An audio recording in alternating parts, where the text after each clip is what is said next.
I'm going to reconvene the special meeting of the Fort Ord Reuse Authority, the Friday, January 10th, 2020 meeting, that is. And Council, could you let us know what action might have been taken in closed session? Yes, thank you, Chair. Members of the Board and public, the Board did meet in closed session under items 3A through C. 3A, Government Code Section 54956.9A D1, Resource Environmental, Inc. versus Fort Ord Reuse Authority. Council informed the Board about the status of that matter, and we'll move forward to mediation in that case, and there's nothing else to report. Item 3B, conference with legal counsel, Government Code Section 54956.9D4, anticipated litigation. No action there. The Board was informed about that potential case.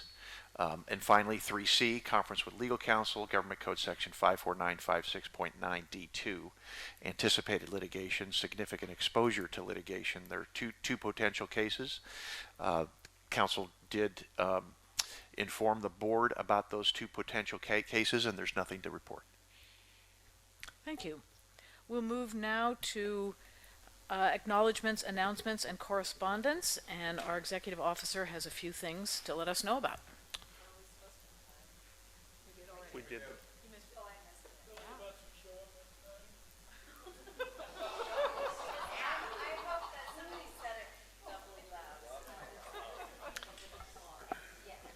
Okay.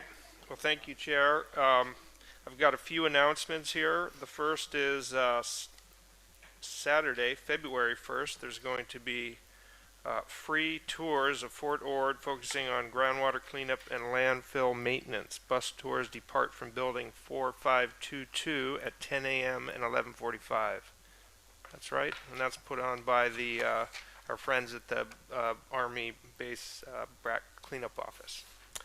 And then the second announcement is the Habitat Working Group met with its first meeting today to lay out set of agenda items to cover over the coming weeks.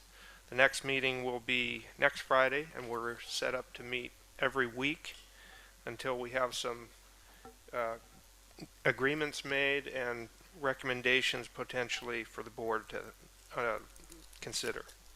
And that's 10 a.m. to 12 p.m. Friday.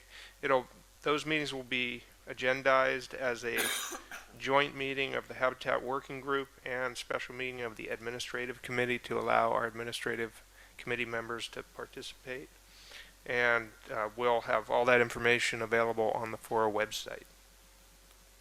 And then the third item is related to the memorandum that you have on your table regarding the building removal bond validation action, and part of the process is to send out a summons that will go to potentially affected agencies. So the memo describes what we're asking for from the affected agencies. Those who are supportive of the effort or indifferent, we are looking for no response.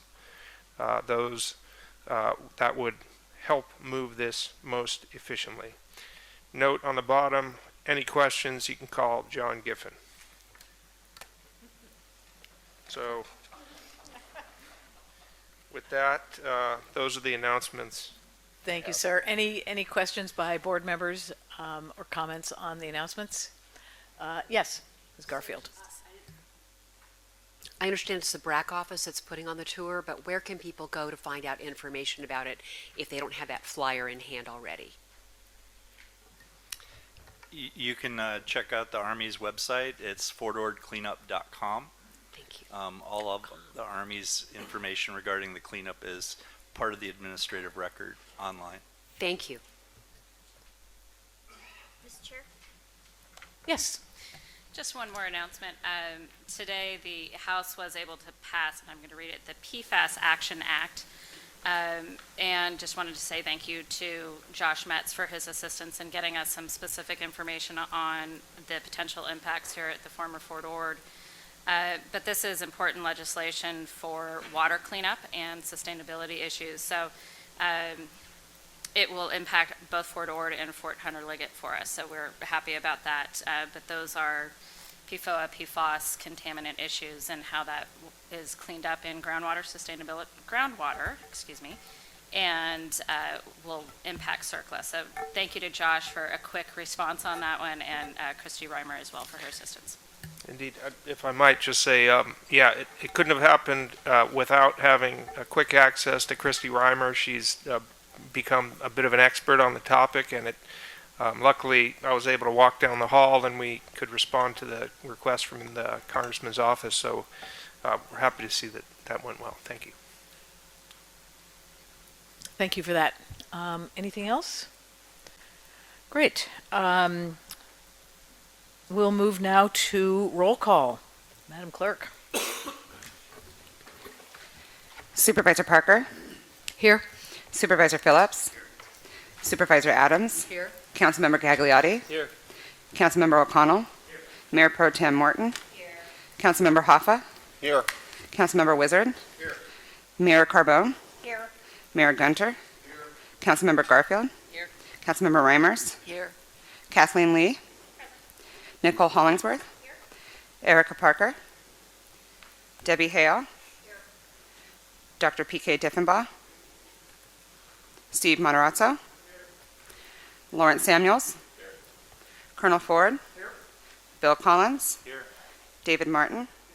Here. Lisa Reinheiner? Here. I apologize, for Seaside we have David Pacheco. Here. And Jan Schreiner. Here. You have a quorum. Thank you. All right, next is the consent agenda. Is there any member of the board that would like to pull any of the consent agenda items for discussion or question? All right, is there any member of the public who would like to pull any of the consent agenda items? Seeing no one, I'll bring it back to this board for action. I would entertain a motion to approve the consent agenda. So moved. Thank you. A motion and a second. All those in favor, please say aye. Aye. Any opposed? Thank you. It passes. Chair? Yes. Can you confirm who first and seconded, please? Yes, the motion was by Director Hoffa and it was seconded by Director Gagliotti. Thank you. Thank you. And with that, we'll move to business items, and the first is transition plan implementation. Josh, you want to start on that? Yeah, sure. So the item here pertains to the transfer of the Environmental Services Cooperative Agreement, ESCA, to the proposed successor with the City of Seaside, and includes some other closely related matters related to the economic development conveyance and designation as a local reuse authority. I know there's been some concern and discussion on the matter, and I would ask that we receive the staff report, which will be presented by Stan Cook and supported with George Schlossberg and Barry Steinberg from QTAC Rock, and then proceed from there. Thank you, Josh. I'd like to introduce QTAC Rock for special counsel. They have been special counsel to FORA for over, excuse me? Was there a question? That grid, were we supposed to read that grid? No, We're all struggling over here. not yet. Get your glasses out. I didn't see what was up there, so I'm sorry. No, the first presentation is going to be by FORA Special Counsel QTAC Rock. They've been advising us on everything federal for over 20 years. Today they're going to provide us a report on the FORA federal local redevelopment obligations and responsibilities and the relationship to the FORA Seaside ESCA Successor Implementing Agreement. And what you will hear will be similar to what was presented in a workshop yesterday morning. It was a 3-hour workshop with all the jurisdictions representatives at that workshop. It was a back and forth between the jurisdiction's representatives and FORA special counsel to try and understand the different documents that have been signed in the past by FORA. And then there was also a meeting or a presentation, a similar presentation to this, that FORA special counsel did for Seaside Council last night. So based on those meetings, their presentation may have fine-tuned some of the stuff the information you have in your board packet. So with that, I'd like to turn it over to George and Barry.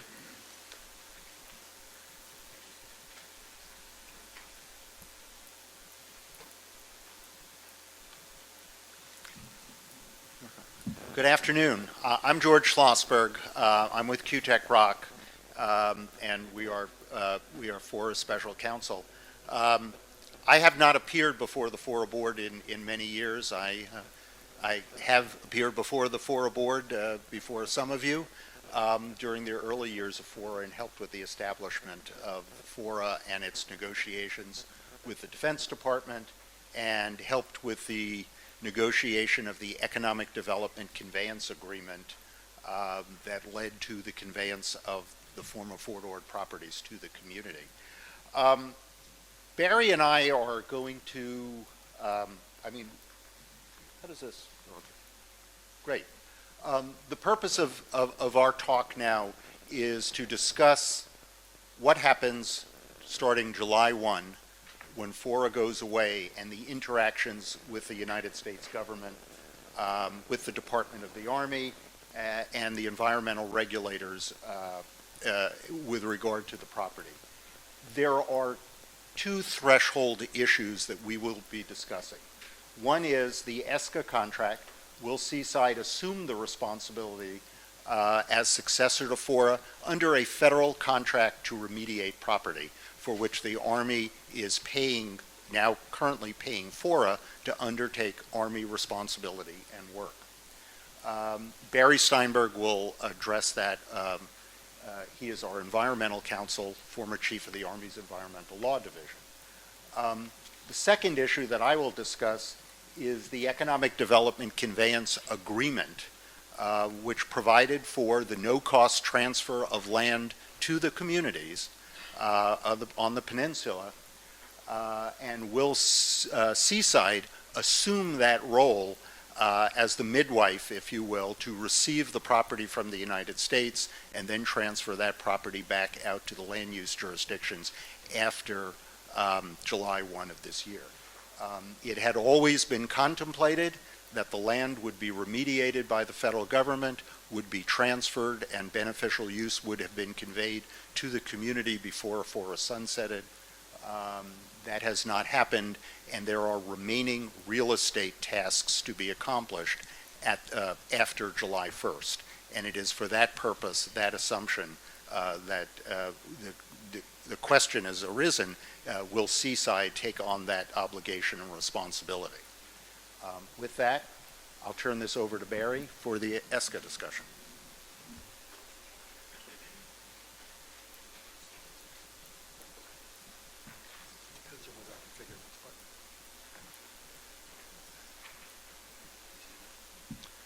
Thank you, George.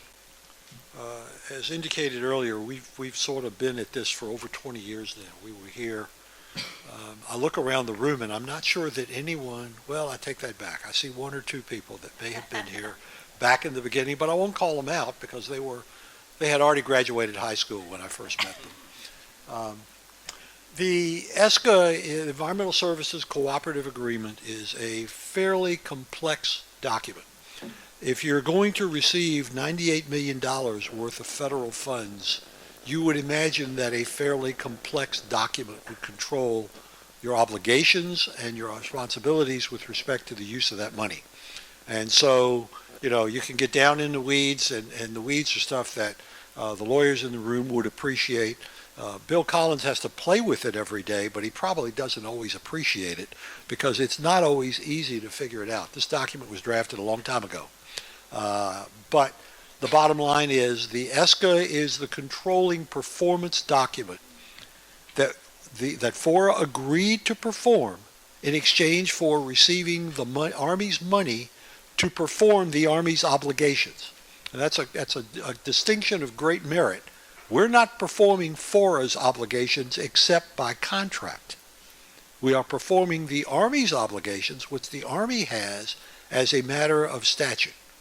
So it kind of tells you where we are and why the Army exercises a fair amount of oversight. Not really control, but oversight. They watch what we do because we're spending their money. The background on all of this is Fort Ord is a Superfund site. It was put on the Superfund long ago, 1990, I believe, somewhere in that time frame. Yep, NPL, National Priorities List, is the same as Superfund. Designated in 1990. Now, what's important to remember, it was put on the Superfund list primarily because of groundwater contamination. It's essentially leachate coming out of a landfill at Fort Ord. And we took a hard look at that and basically said, no way. Nobody knows how long it will take. Nobody knows what it will cost. It's expensive. It's long-term. And what FORA was looking for was some real benefit. It was, we'd like to do the right things for the environment, but we'd also like to produce some economic benefit to the communities. And, taking on the groundwater issue was in the too hard box. After it was on the Superfund list and after the Army had spent a fair amount of money and time looking at unexploded ordnance, now known as munitions and explosives of concern, I'll use the term MEC or UXO, it became pretty clear that although the groundwater issue was complex, expensive, and long-term, you could get your arms around it. You could sort of figure out how to do it. MEC was different. MEC is different because it's out there and you're not quite sure where it is until you really go out and investigate. The Army spent a fair amount of money and a fair amount of time working on the issue. One of their major problems was the budget. They would appropriate amount of money and dribble down, and Fort Ord would get a slice, and they'd have a contractor and they'd mobilize, they'd do some work, and then they'd demobilize and go home. And then you have to wait for the next bit of money to come down. And you never got long-term continuity on a lot of the work that needed to be done. Our conservative estimate is that by taking this on with that funding all in one lump, by taking that on and doing the work in a sequential fashion, efficiently setting some priorities that were important to the community, we think we chopped about at least 7 years off of the completion date. Now, we've still got work to do, and quite frankly, you'll see some of it is not going to be done by the 30th of June of this year. That's what generates the need for the discussion that we're having and the decisions that you'll be asked to make about what happens on 1 July. And for those of you who do remember, Fort Ord exists under California statute because the communities that were involved could never get themselves to the point of agreement to go forward to the Army and say, hey, we figured out what we want to be. We figured out what we want to do. And so the Fort Ord Reuse Authority was created by California statute in order to put one organization up there. Now, quite frankly, what that did was it sort of put a leadership structure to take charge, but it didn't mean that all of the disagreements between the communities about what would be done and how and when would go away. They didn't go away. They exist, and you'll see them, I suspect, later on today in this room. But the point is, there's a decision to be made, and it's a very important one, and George and I will talk about the implications of not making a decision.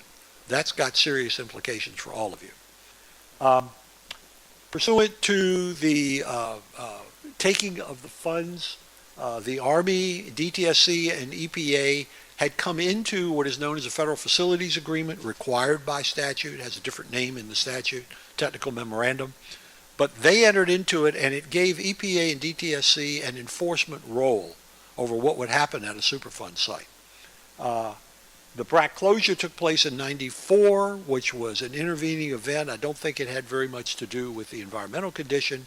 It probably had more to do with putting a light division that was supposed to be able to move quickly in a place where it couldn't move quickly, and to some extent because of constraints on ground transportation to a major airport and limitations on the airport in Monterey for moving heavy equipment.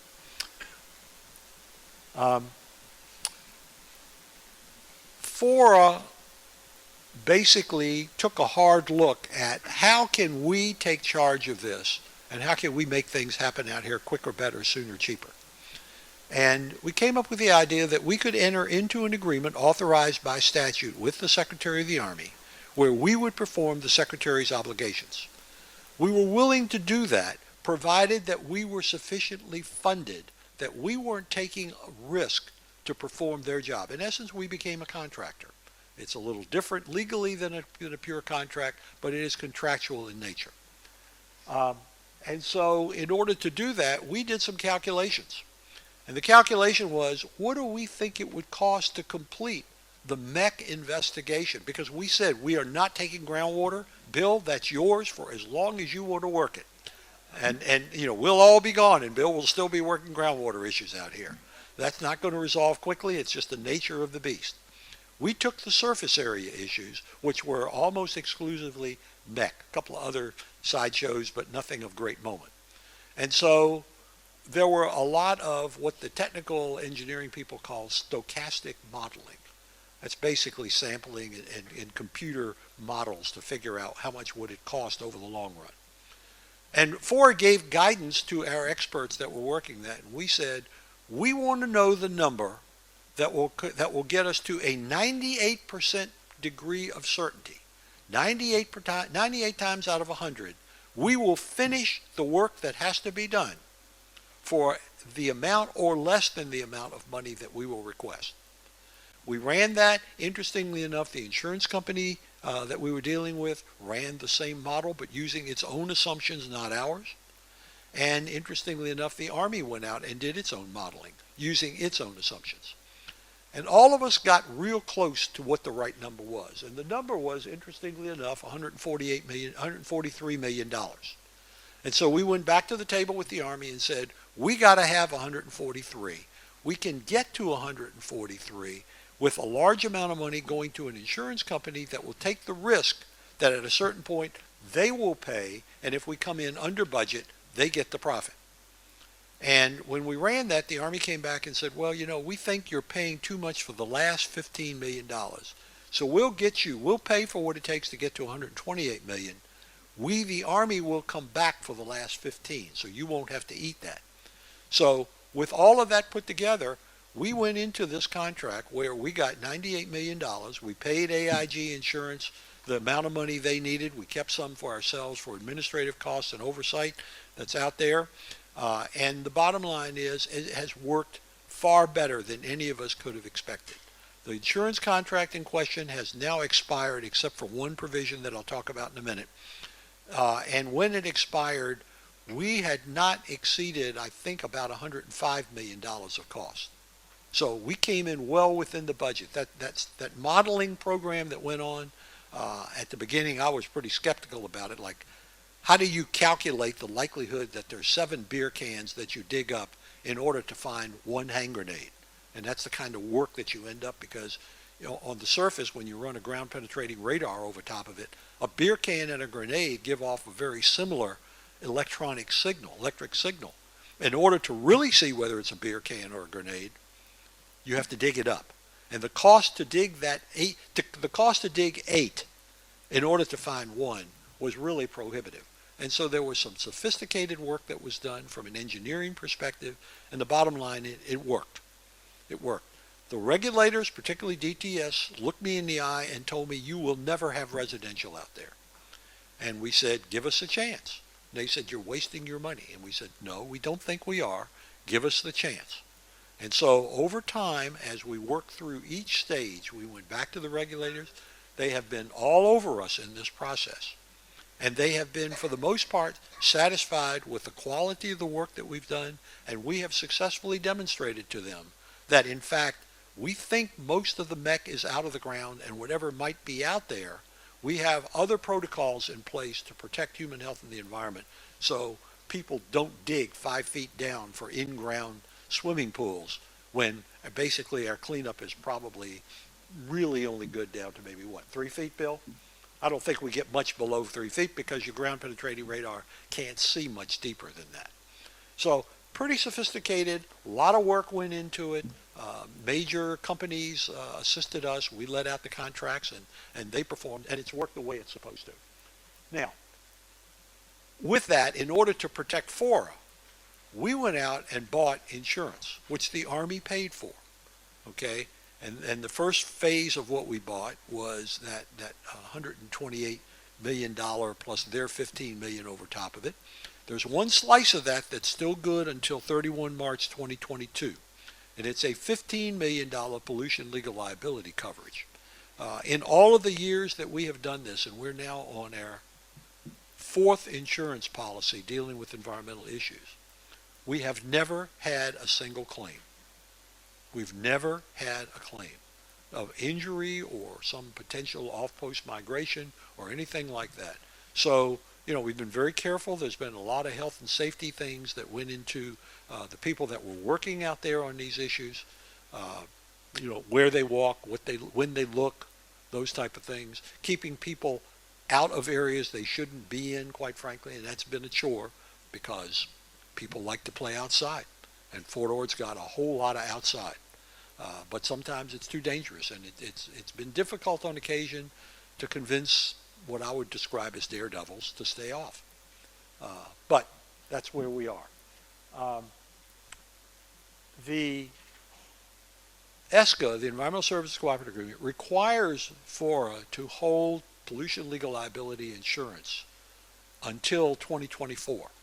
And we have that policy in place right now. It's a $50 million policy. It's not cost cap. It's a liability policy, not a policy to pay for the cleanup. But we've got a $50 million policy, but it expires in 2024. FORA, on the other hand, while it may expire on 30 June under state law, FORA's ESCA obligations continue to 2028. So there's a 4-year gap right now between the insurance policy that exists and the insurance policy that is required under the ESCA. And one of the issues that I have surfaced with the Army leadership is, hey, somebody's got to pick up the cost for another 4 years worth of pollution legal liability insurance, and by the way, that's not us. In the Environmental Services Cooperative Agreement, there is a provision for a successor, although we never thought we would need one. We thought we would have been finished certainly by now. There are lots of reasons, some of them having to do with complexity. One of the big reasons was we ended up in a dispute with the Army, and the dispute was whether munitions and explosives of concern are a hazardous substance.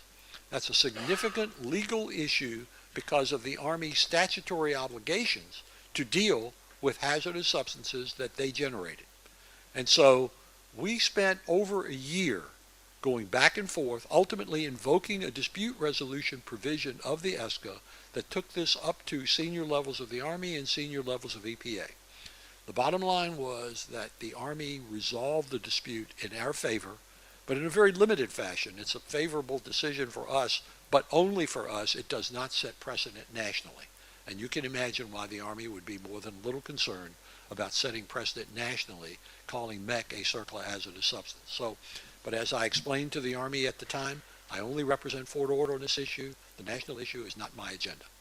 So, we will need some more money, and I've already raised that at the senior levels of the Army. Bill's bosses back in Washington, that, one of the things that needs to happen is to pay us to pick that ESCA obligation up, because we will still be involved.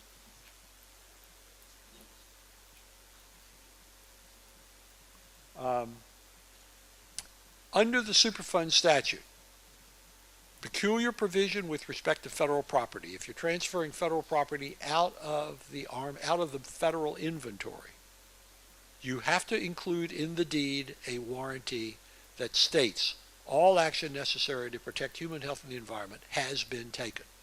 The term has been taken is a condition precedent. If it has not been taken, you can't transfer title to the property. You could lease it, but you can't transfer title until you can give that warranty. Now, all action necessary doesn't mean that you dig up every molecule of contaminant. You can do other things, land use restrictions, no use of no potable groundwater. Maybe you don't use water for your groundwater for irrigation. Maybe you can't dig more than 3 feet down or 2 feet down, giving yourself a 1-foot buffer. Maybe you can't plant fruit trees that have deep roots because of the potential uptake through the botanical process, and then you have food potentially in the human ingestion cycle that may represent a problem. So structuring our ESCA and structuring our agreement with the regulators, an administrative order on consent with the regulators that has a scope of work, that agreement we entered into with EPA and DTSC, all had to get us to the point where they would agree that all action necessary to protect human health and the environment has been taken so that the deed could state that, and we could then go out and market the property, use the property, with the limitations that might be imposed, and those limitations are not cookie cutters. They are based upon the facts of each individual parcel that is being transferred, and we spend a fair amount of time going back and forth with the Army of, does this one really need a residential restriction, or could we merely put a ground penetration limitation? And of course, sometimes you need to put ground penetration in even if you're doing slab-on grade construction, because you got to put footings and slabs and some of those things. So there's a lot of technical stuff that goes into getting the regulators happy and satisfied and allowing us to proceed. We have been able to crack that nut in almost every case. There are still a couple of pieces of property, more than a couple. There's some property out there where there will flat be a residential prohibition. You will not put residence, hospital, child care centers, that type of thing. But it may be suitable for a soccer field. It may be suitable for recreation purposes. Otherwise, there's a lot of alternatives there.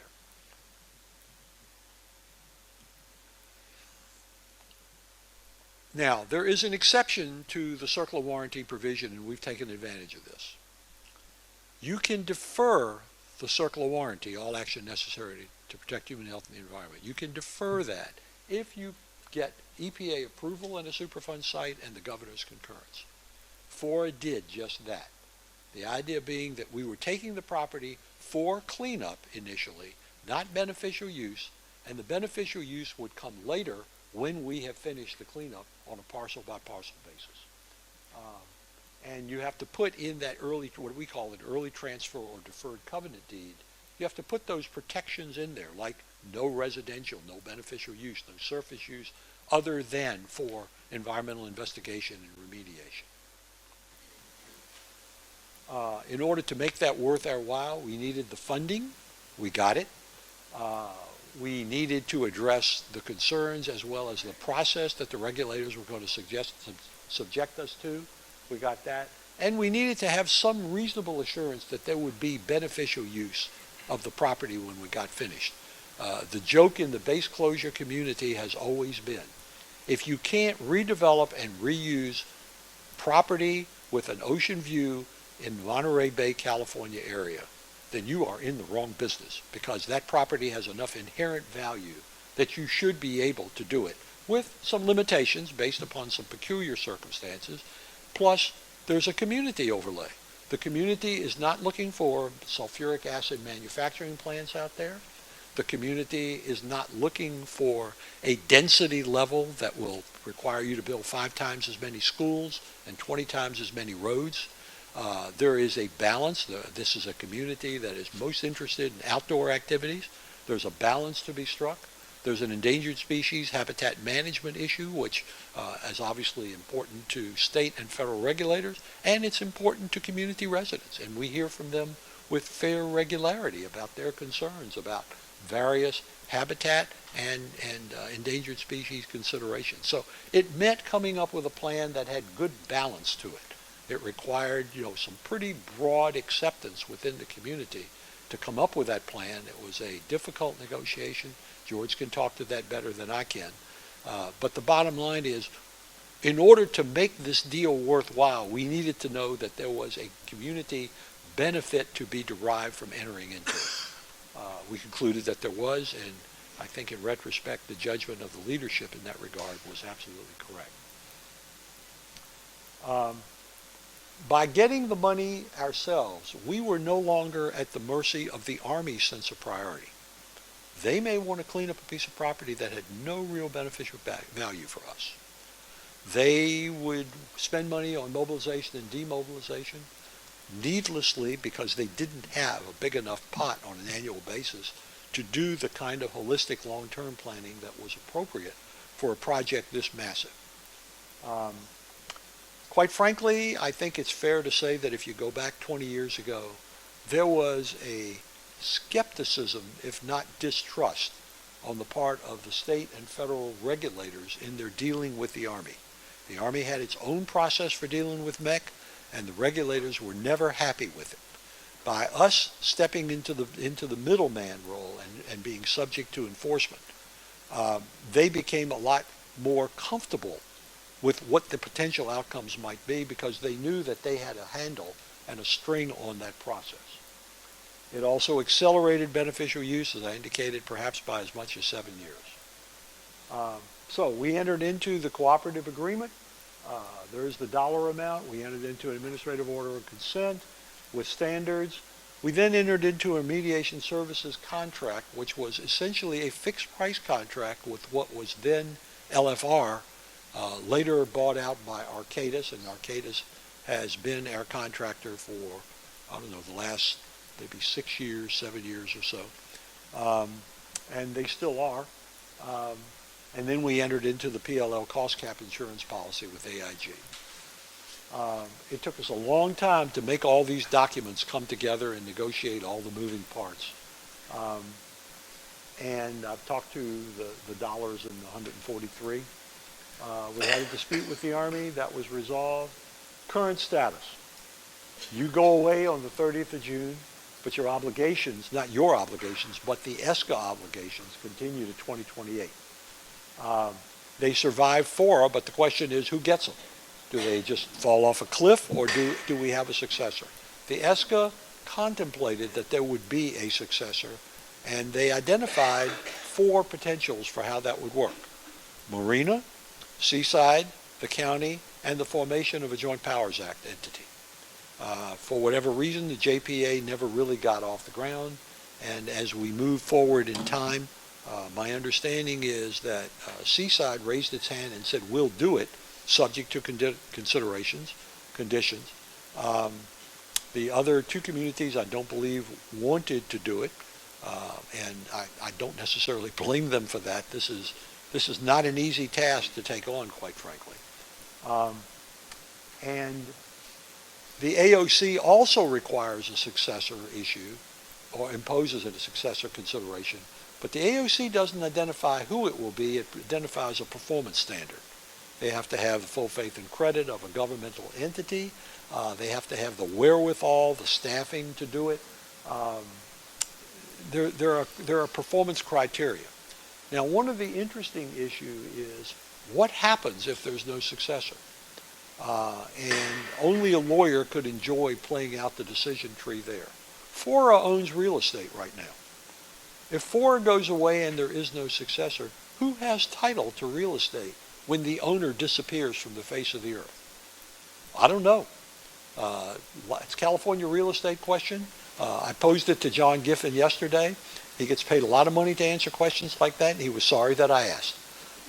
It's not an easy issue. Does it become state property? Does it somehow find its way to the intended recipient within the of the jurisdictions that are out here? I don't think any of us really know how that will play out if there is no successor under the ESCA. Now, we are working on drafting ESCA and AOC revisions to address how that transition will actually take place and what the responsibilities are. The Army has a hand, I believe, right now. I think we saw something the other day from you, Bill, with the ESCA proposal.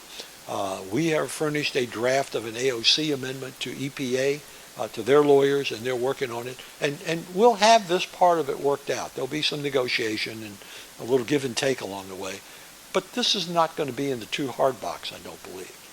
The too hard box probably falls on the shoulders of the people sitting around this table right now, which is, who's going to do it and under what conditions? So, again, the funding adequacy is one of the conditions that Seaside has stated clearly. They're looking for liability protections, and they want regional acceptance if Seaside is, in fact, going to be the entity. Things to be done by 30 June. We need a successor agreement and EPA approval. We've got to get the amendments to the 2 documents. We need to change 2 of our insurance policies to reflect that FORA is gone and somebody else is standing in their shoes. There are some difficult issues in there that we won't go into today, but they'll have to be resolved. We want to complete all real estate transactions with the Army. Ideally, that would be the best case. The 30 June comes, Army has finished all of its work with respect to the real estate that's in question. I'll be candid. I don't think that's going to happen, and it's not because of anybody in this room. There is a logjam back at headquarters Department of the Army, particularly in the legal department, and it's not because they're bad people or lazy people.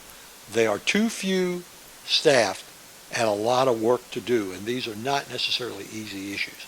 We will continue to push to get every parcel done by 30 June 2020. I'm not optimistic that every parcel will be done, but we can certainly do a lot better than where we are right now. There's going to have to be a funding and records transfer process that goes on between FORA and whoever a successor is.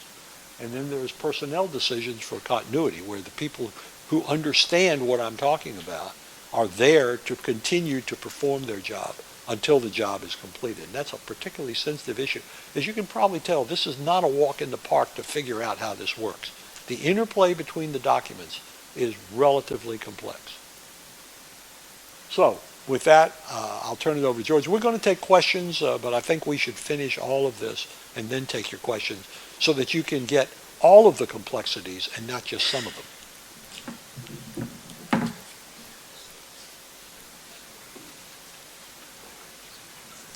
Thank you. I'm going to talk to the EDC agreement, and I'd like to just tell you to be calm about it because this is not as complex. This is very hard, but I don't think this is a complex issue. I think we all know, the history of Fort Ord military installation closed pursuant to the Defense-Based Closure Act. The Defense-Based Closure Act is the creatures, the statute that's essentially governing everything that we're doing. Congress responded to the base closures by creating a process whereby it's a community-based reuse process. And pursuant to the Base Closure Act, the Office of Economic Adjustment, I believe Patrick O'Brien and several of the OEA members have briefed FORA in the past, seek a single representative of the community to represent the community as the sole voice to speak to the Defense Department. That's actually the community's benefit. Most base closures were smaller in size than Fort Ord.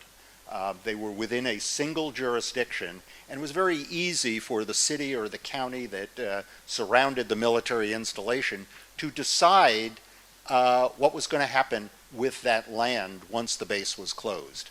That was not the case here because of the multi-jurisdictions, the large size of the base, and the competing interests of the community here at the time. And as a result of that, there was no single entity that existed that was able to secure designation by the Defense Department.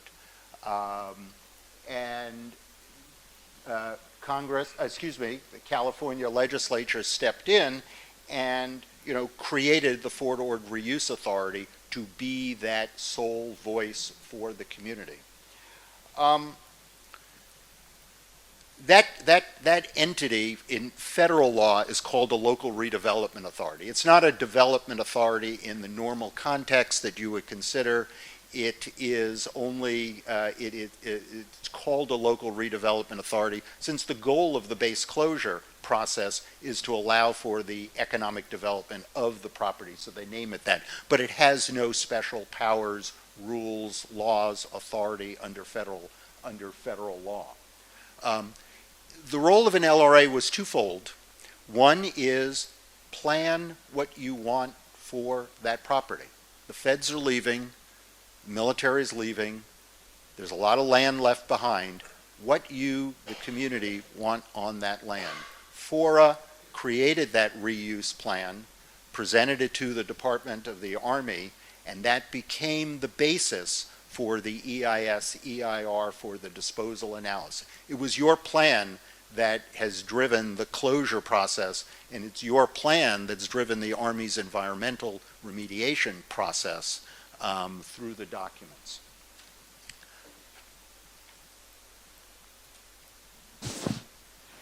Great. The second part of an LRA under the Base Closure Act is there is the possibility of acquiring the land yourself. Once you put together the plan, the community has an opportunity to say, thanks, we're reverting to our typical governmental body. You sell the land to somebody, Army, we'll zone it, entitled it, and deal with it in a regulatory manner. The other way is you could acquire the property yourself and then spin it out.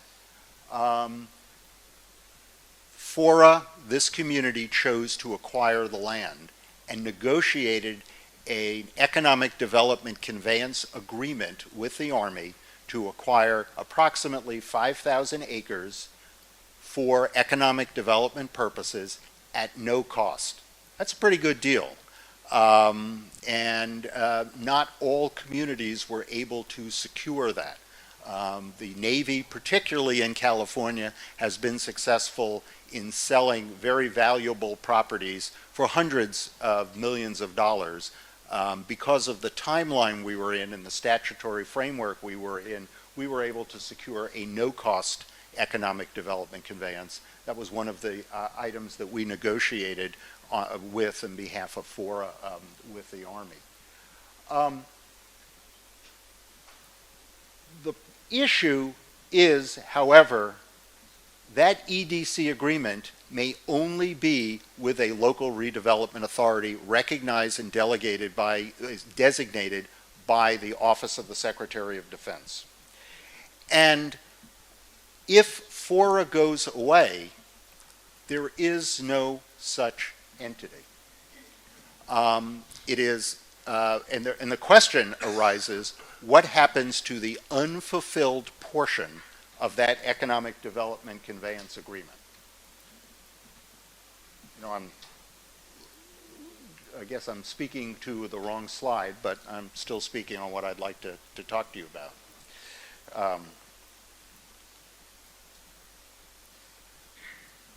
Sorry about that, went too far. FORA has certain obligations in the agreement. And principal among those obligations is, we'll take the land from the Army at no cost. We will turn it over to the land use jurisdictions in accordance with the base reuse plan for economic development purposes. Now, a lot of the land has been conveyed already. Starting in 2000, several, hundreds and thousands of acres have been conveyed, but not all of the land has been conveyed. We were asked by FORA to prepare a list of outstanding, remaining real estate actions that would have to be accomplished between now and to complete all of the conveyances. We prepared the initial list. We presented it to the FORA staff. They reviewed it, added some things that they thought about, deleted some items from the list. We went to the Army. The Army added some items to the list, took it off from the list, and I believe that document has been distributed to you. They are essentially in several categories of items. One, land still in the Army inventory that has to be conveyed to FORA, and land that FORA currently has title to that needs additional covenants, land use restrictions, and other documentation that then needs to be spun out back to the communities. We believe that much of that will be accomplished by June 30th of this year. We are not at all confident, let me rephrase that. We are very confident that much of it will not be accomplished by that date. That is separate and apart from the ESCA agreement. It stands alone from whether the land is remediated under the ESCA schedule. These are just the real estate issues to be completed by the Fort Ord Reuse Authority. In addition, FORA in the EDC agreement acquired certain rights in the future to land and interests that the Army currently owns, Palm Annex, etc. The Army had 6,600 acre-feet of water at the time of the closure. As part of the EDC agreement, the Army agreed to convey a large chunk of that to the community for purposes of aiding in the economic development of the acreage that was to be conveyed to the community. As part of the EDC agreement, we secured an agreement from the Army that if in the future they no longer required their remaining portions of water, their water rights, they would give FORA, the LRA, a right of first refusal to those water rights. That is a right of the LRA if there is an LRA. Come June 30th, your LRA will cease to exist.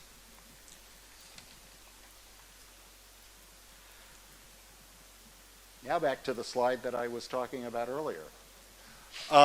What happens on June 30th if there is no LRA? We believe that the Defense Department would be willing to anoint a successor if that successor met the requirements in the DoD regulations, in the statute, etc. And we have met, the Office of Economic Adjustment is headed by a guy named Patrick O'Brien. We've met with Patrick O'Brien. We have talked to the Army. They are prepared to appoint a successor if, among other things, FORA is willing to nominate such a successor. In the absence of that, the agreement goes away, the rights go away, and things are essentially frozen. There is a very large legal question as to what happens to the Army land that is still in the Army inventory that has not been conveyed to FORA if there is no FORA and there is no designated, recognized federal local redevelopment authority. The Army has no independent legal authority to convey property outside of the Federal Property Act. In other places and other jurisdictions, they've essentially turned it over to GSA. GSA can auction the property, donate it, public benefit conveyances, and all sorts of other things. But as far as fulfilling the obligations, completing the conveyances to FORA, that's a function of the LRA. And because under the statute, only an LRA can do that. The FORA is a creature of California law. I mean, your California legislature created FORA. And at least from our point of view, from the federal point of view, the successor to FORA does not have to be a FORA with all of the rights, obligations, and powers that FORA has. We've had discussions with the Defense Department, and there are minimal federal issues here. The federal government cares about who they give the land to, and we believe that it would be acceptable to the Defense Department to create a limited successorship such that for the successor, in this case, City of Seaside, if they agree to accept it and if you agree to designate them, the City of Seaside would have the limited role, the limited right to receive the property and then convey the property back out to the jurisdictions, essentially be that conduit. There would need to be community consensus. The FORA Board would need to endorse the successor, and the new single entity, the City of Seaside, would have to follow all of the federal rules for being an LRA.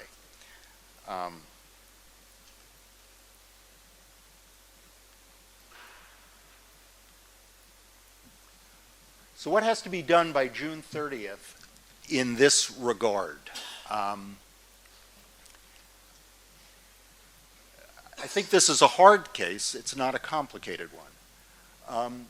FORA would need to nominate a successor in order to preserve those rights. That FORA designated successor, City of Seaside or other entity, would need to petition OEA for such federal recognition.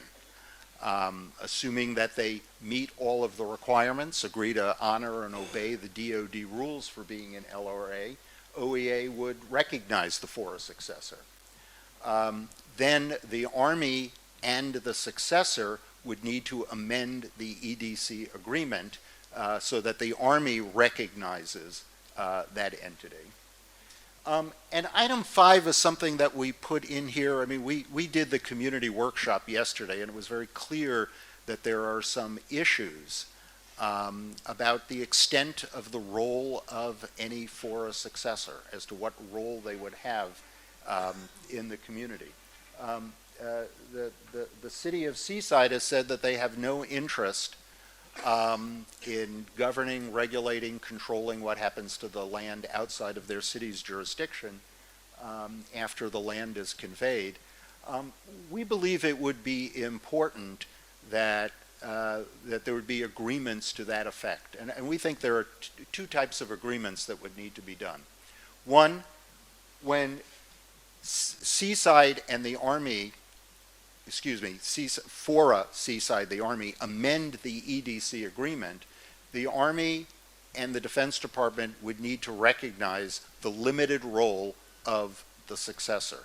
And that limited role of the successor would be limited to the federal obligations of that successor, not FORA's obligations or rights and responsibilities, but the minimal, that those are required by the Federal Defense-Based Closure Act, the Community Redevelopment Act, which establishes EDCs. And that would be to accept the property, complete the ESCA, complete the cleanup, accept the property, reconvey the property out. The second one is that FORA now has implementing or implementation agreements with all of the land use jurisdictions. If Seaside is going to have a more limited role, there would need to be a successor document to that effect, setting out the rights, roles, and responsibilities between Seaside and those land use jurisdictions. I believe a draft of that agreement has been prepared. We just saw a quick copy of it yesterday. We were not a party to that drafting, so I don't know if that meets the minimum requirements that we've been discussing, but we would certainly suggest that as a condition of moving forward, both that implementing agreement, a new implementing agreement between Seaside and the communities, and a version of the EDC amendment between Seaside goes forward. So assuming that all of that happens, the successor assumes the rights and obligations of the EDC, the Army continues to work with Seaside, they continue on the ESCA, and when the property is remediated, is transferred to Seaside, Seaside reconveys it to the land use jurisdictions. That is the end of our presentation. And I know that there are two separate issues. There's the ESCA issue and there's the LRA issue. They are separate, but they are also related in the sense that both of them would allow continuation of the process. We stand open for your questions. Alrighty, board members, questions for the Kutak Rock team? Yes, Director Adams. I just have one question, and I think it was based on slide number 18. And the question is, I want to make sure that I'm understanding clearly. Are you saying then that there are some lands that and water and wastewater systems that have not been assigned to any underlying jurisdiction? No, no. There have been lands that have not yet been conveyed that are still in the Army inventory. The obligation of the EDC agreement is the land from the Army flows first to Seaside, to the LRA. Right now that's FORA. And then the LRA has an obligation to convey it to the land use jurisdiction where the land lives. Totally get that. So my question is then, those entities, that land that I guess would still be federal land that has not been assigned to any underlying jurisdiction yet, does some of that land have water and or wastewater systems associated with them? You mean the infrastructure or the rights? Both. The infrastructure was conveyed originally, I believe in 2000, on all of the EDC properties. I think it went to yeah, that was conveyed originally. So all the wastewater distribution systems and the water that the Army made available was also, there is no additional water that has not been conveyed as of yet, unless the Army were to release additional water, which they have not done so. So, forgive me for being so dense about this. Yeah. So then what happens if there is water under the land that the federal government still has? What happens after 2020? Where does that water go? Does that water go to the Army, or does it go to the LRA? Well, the Army, I can answer that one. Okay, thank you. It's all gone. The Army's already given everything, but the Department retained has already been given over to FORA. FORA's given MCWD. So all the water is already taken care of regardless of where the land is at now. So we retain nothing other than what we held back for ourselves. Okay, thank you very much. That answers it. No worries. If I could just add one other thing that might occur to some of you. If there's property that is now in the possession of FORA, but has not transferred to any of the jurisdictions, FORA would not have any authority to transfer real property in the county to Seaside, nor would FORA have any authority to transfer property within the jurisdictional boundary of Marina to the county. So if you wonder, how do we decide which jurisdiction gets it? It's based on what the boundary line is for that jurisdiction. We're not mixing and matching and moving it across jurisdictional lines. there's no discretion in that regard in the EDC agreement. It is an obligation imposed on the LRA to, whomever the LRA is, to transfer to the underlying land use jurisdiction, wherever it is. Director Morton, did you have a question? And then Director Phillips? So maybe my question is not with you, but just to go to the water, the EDC was modified. The memorandum is one of the attachments, the modification that FORA transferred everything it received. They agreed to transfer it to MCWD. So I believe that's a modification too, or yes. Yeah, it's an amendment number one, prepared by your law firm. So the question being is that in the future, it's all under this quote-unquote 6,600 acre feet. The Army retained 1,789 square feet, some amount. But the question I think that we're talking about in future water is that the Army decides it only needs 10 gallons. What is it going to do with the other acre feet of water that it may no longer need and or wastewater that it may no longer need? So my question is, why aren't we just having MCWD be the local redevelopment authority as to water, simply because they've been dealt with also separately in an entirety in its own separate amendment? Because it may never happen, but MCWD is the water purveyor. Certainly, such a request could be made. However, here's the however. The underlying theory of the LRA is the Defense Department refuses to deal with multiple entities on a single base. They don't want to do one thing with one entity and one other. They want to speak with a single entity who is empowered to speak for the greater community. So whoever is the LRA, there will only be, for this property, for this EDC, a single LRA. So that's the Army's desire. I do understand that. No, it's not, has nothing to do with the Army. The Army has no ability to designate the LRA.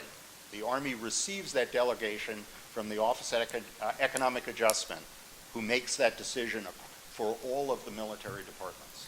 And then my follow-up question is that, and Josh Metz, thank you, gave me a list of properties that still remain to be transferred. Some of these are in the process of being transferred before we sunset?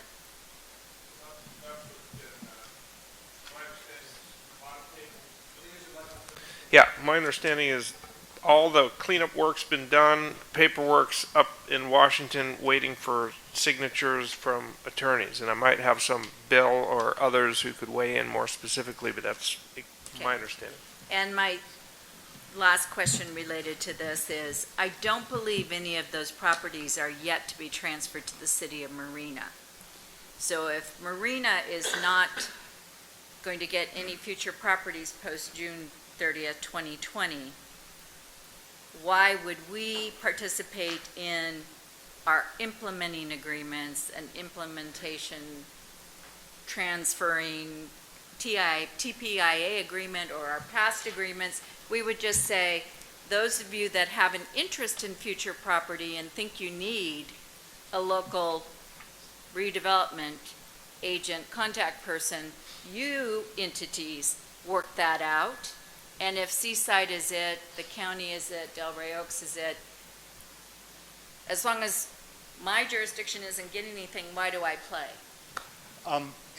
Perhaps I can help. Even though there is no additional real property to be conveyed to Marina by deed, if you go through the list of remaining real estate actions, there are deed restrictions that have been placed on properties that have been conveyed to Marina that are to be removed. In order for those deed restrictions to be removed, the LRA is the entity to deal with the Army to remove them. So presumably it is in Marina's interest to have those deed restrictions removed.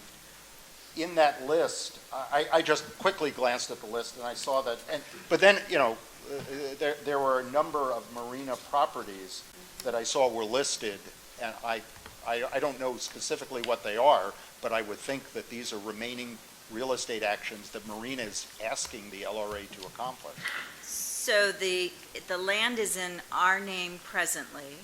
We want a covenant modified, changed in a deed. So it sounds like what you're saying is that we would, that magic language, or some language needs to be put in as the warranty. Yeah. So it goes from a quit claim deed to a warranty deed of some nature. Well, it doesn't. I know those aren't the exact names, but I'm just going to use that for reference. You get yes, you get additional benefits and restrictions would be removed from your land.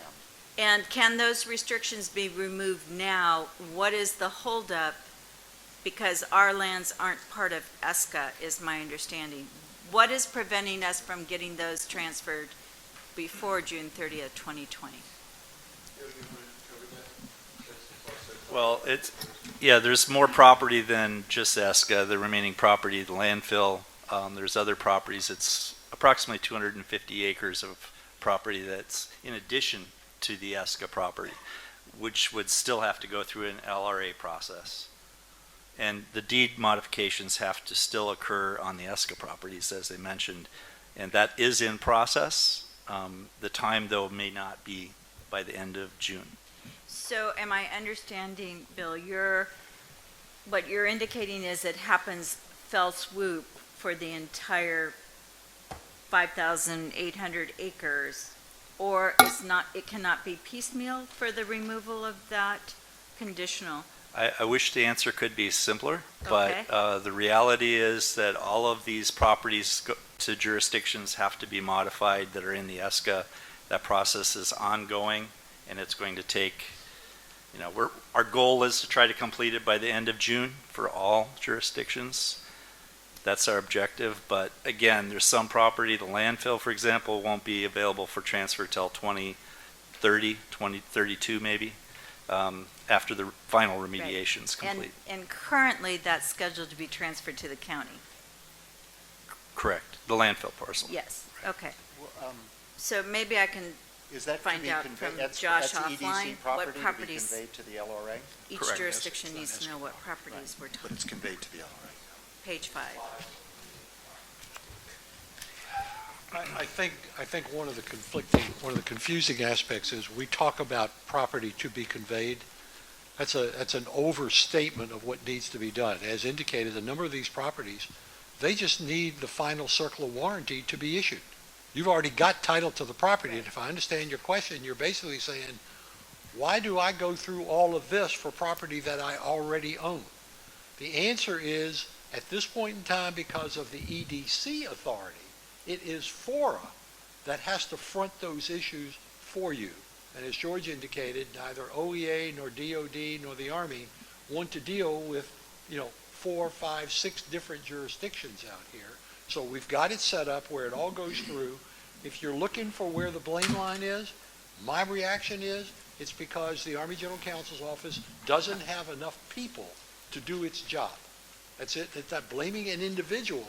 They've got more work on their plate than they can accomplish quickly. This stuff has been there for a while. We call them almost on a weekly basis. We know them by name and say, did you get to my pile yet? I mean, it's the best that we can do, but they've got conflicting priorities. A wall along the border becomes one of their conflicting priorities. You can rank order what you think is the proper priority there. But the bottom line is we can't get them to move the paper. It's a very simple thing. We are as frustrated as Bill is, as you are, with if everything is done and all you need to do is write a 1-paragraph, 41-sentence provision to change the document. How hard could that be? Well, it's not very hard. We just can't get it to get there. Thank you. Director Phillips, did you have a question? I understood that there was still some land that the federal government owns on the property, and in talking to some of the local military people, they were talking not wanting to give that up, that looking to future development on that. How does this impact them in there? You have a contract for sale of that property. The Army is obligated to convey it to you as soon as it is remediated and available for conveyance. Well, what if the Army wants to keep part of that property? As a practical matter, that has happened before. The city of Seaside had properties that had been conveyed to the city by EDC. Army priorities changed. The Army wanted some of that property back. Some of you may remember the exchange. There was the kidney, the drumstick, and all other sorts of chicken parts were exchanged back and forth. And essentially, it was a negotiated fair market value deal. If there is a parcel of land that the Army wants, you have the ability to value it, sell it, convey it, exchange it, or do nothing. Okay, but as it right now, is there any federal land that the Army or the Navy that has a claim to that under the existing FORA? None? No. I mean, Not under FORA. The EDC has delineated parcels of land. Those delineated parcels of land that we have been talking about, the Army has no claim to. The Navy, the federal government has no claim to. Okay. Director Hoffa? One of the responsibilities FORA has exercised as the LRA is reviewing the consistency of development plans as a condition of conveyance, and also I think overseeing the responsibility to meet affordable housing requirements.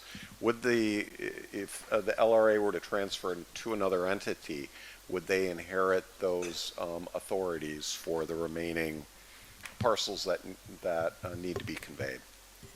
That is a question for you, in the sense that it is not a federal obligation. FORA was created by state statute to assume certain federal obligations, and it was also given certain additional powers and rights and obligations, including the consistency review. If Seaside were to become the successor, it would be incumbent on FORA what it is this body, when they nominate Seaside to be the successor, what it is you want them to do. At a bare minimum, they must do the federal portion of the EDC. They do not need to do anything beyond that if you do not want them to do anything beyond that, and they agree to accept that limited role. Thank you. Director O'Connell? Where do we find the federal bare minimum for the LRA? Is there a section, code section? I'm sorry, Where would we find the list of minimum requirements that the federal government would require for the LRA if it was Seaside or someone else? the statute that authorizes an economic development conveyance is the Defense Base Closure Act. It is section 2905B4. I can provide a copy of that for you. In summary format, it requires, there is an EDC agreement, and the requirements are in the EDC agreement. And the EDC agreement requires that FORA use the property by transferring it to the local jurisdictions for economic development purposes, and during the first 7 years after FORA receives the property, any proceeds that are received by FORA or the jurisdictions must be used for local economic development purposes. And there were annual reports that FORA provided for that first 7 years. That 7 years has long run. And one other question, what happens to the EDC if there's no LRA? Ceases to exist. The question is, land that has already been conveyed is free of the EDC. There is no string on the land any longer. There are no language in that regard. Land that the Army owns that they have not conveyed, they will have to decide what to do with it, and they'll have to decide that within their existing authorities. I think, as I mentioned earlier, typically a military department that wishes to dispose of land would turn it over to the General Services Administration. And it'd be auctioned off as compared to the no auction is the preferred option from GSA. There are public benefit conveyances. There are lots of other potential uses for the property, but in this case, the property has already been screened for homeless purposes, so it would probably be auctioned, but that would be an Army GSA decision. Thank you. One comment, the statute that George cited, his wife has complained to me that the sound of crinkling paper under his pillow, because he sleeps on top of that, is keeping her awake at night.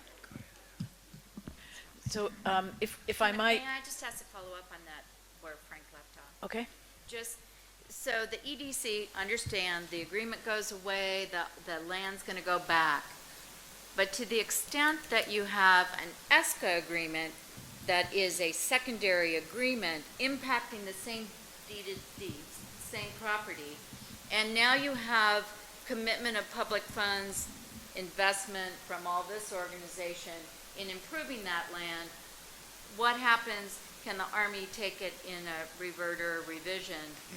How does the ESCA contract modify the EDC contract, if it does, or supersede? The ESCA contract is a remediation contract, so the Army is paying for you to perform an Army responsibility to remediate. It is separate and apart and distinct from conveyance.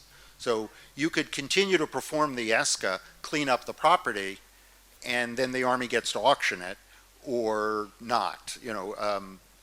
But land that has already been conveyed to you, ESCA property for which you don't have the circle of covenants, there is no reversion of that.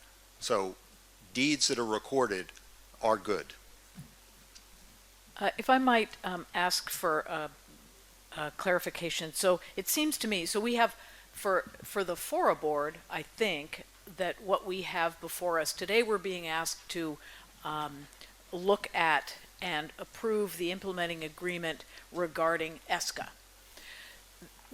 Yesterday, it became clear that there may be further roles and responsibilities that Seaside might take on as the LRA. And then the question becomes to what extent does the EDC agreement get edited of course it would probably have the minimum federal requirements in it, and the question is what other things might be in it. So we don't have to decide that today. It's definitely something that we can discuss, but I think it's not before us. It's not on the agenda. So it's in this agreement, though. and it's in the staff report. The staff Okay. report is ESCA and the EDC. Staff report addresses both of those, and the agreement that was in the staff report circulated that I read has paragraph 7 that references the EDC. It uses different initials. That's why I'm having troubles with okay. the AOC. We've changed from a memorandum of agreement. It's changed everything. So from the City of Marina standpoint, that you're asking us to approve a contract. A has some footnotes in the middle of it that are undetermined terms, but it's merging both of them. Okay. And that's why this discussion, and that's why I'm trying to get my questions answered. Great. So thank you. I get it, and I didn't see the EDC agreement, but it's because we're using a different set of alphabet That's why I letters. asked what Okay, AOC is. that's great. So my question is, there was quite a discussion yesterday at which I was not present, and there have been discussions going on then at Seaside last night, and but is it true that the only lands that are currently held by the Army that need to be transferred are the landfill parcels? No. It's the most significant one. It's the largest parcel from an acreage perspective. It's also the parcel that is likely to have the most significant land use restrictions imposed upon it when it's transferred. Are these, they are not distributed. Is it loaded in here? Yeah.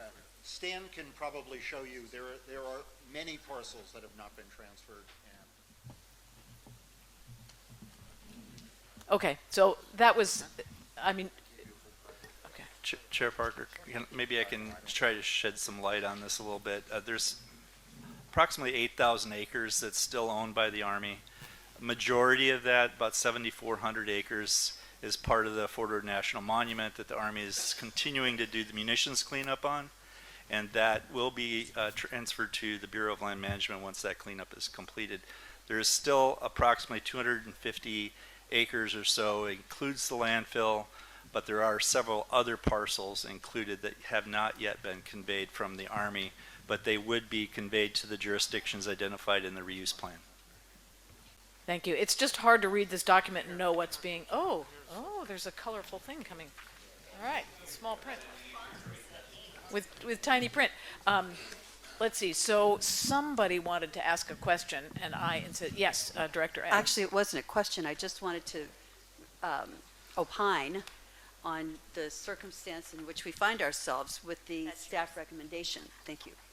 And that is the combination of ESCA and the LRA EDC together.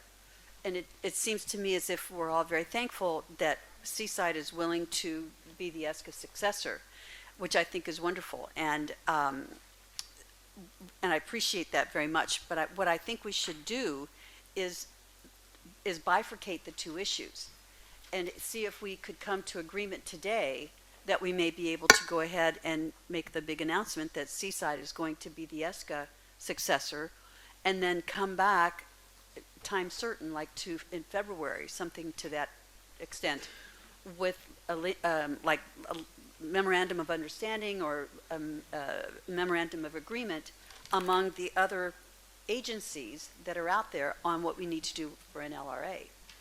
To me, that would make more sense than attempting to do something on the fly now, but we've already got the language sort of settled down for ESCA, and if we could just move forward with that, then we know we wouldn't have to worry about hitting the deadlines that we're kind of facing regarding that. So just a thought, and if we get to any point, I'd be happy to make a motion to that effect. May I ask what language you're referring to for ESCA? Because the language in front of us is the two merged together. So to what are you referring is for approval today? Trying to understand what is being asked, and obviously the city of Seaside would have to accept whatever we put on them. So what language are you referring to, Mary, so we can follow you? So I'm going to have to find it within the document that was put forward, but essentially it would be like, please, SESCA, please. Okay, Director Wizard, and then the executive officer has suggested language to achieve the separation of ESCA from LRA references. Well, I didn't want to, I think Councilmember Pacheco and I wanted to be respectful and let the conversation kind of percolate before we jumped in and, shaped it at all. We wanted to let everybody have a robust discussion. And so I'm not sure that's done yet. So my legal question is simply just if the ESCA is approved, if the language in the ESCA staff recommendation is approved at this exact moment and the LRA is tabled or never gets passed, does the effective LRA pointers in the ESCA clause, do those become inoperable or otherwise kind of expire and not enforceable because there is no LRA? My understanding was that the executive officer has amended language for the ESCA agreement that disentangles that. Is that accurate? I would, to your question, I would defer to the attorneys, but I can say that understanding the this issue would come forward as it is now. We worked with George and Barry before this meeting to take out 2 or 3 lines from the language in the agreement that you have in front of you, which we have to share. This version is not the red line version. Do we have the red line version printed? Okay, so we have those two. So it's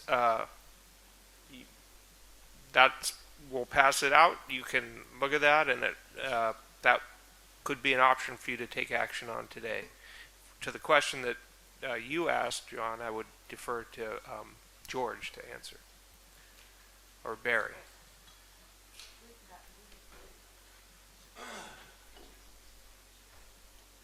So why don't you go ahead and ask your question, Joe?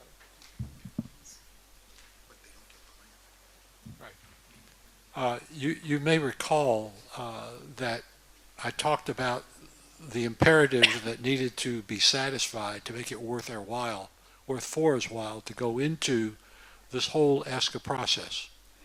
And the imperatives were adequate funding and adequate protections, and that there would be a beneficial use at the end of the rainbow where the communities would derive that beneficial use from the work that we're being paid to perform. Under the terms of the ESCA, we can perform the cleanup work, even if the ESCA essentially is in the nature of a contract between the Army and the LRA can have a successor, and Seaside is one of the entities that is identified in the ESCA as an acceptable successor, so no need to go through a long, elaborate process there.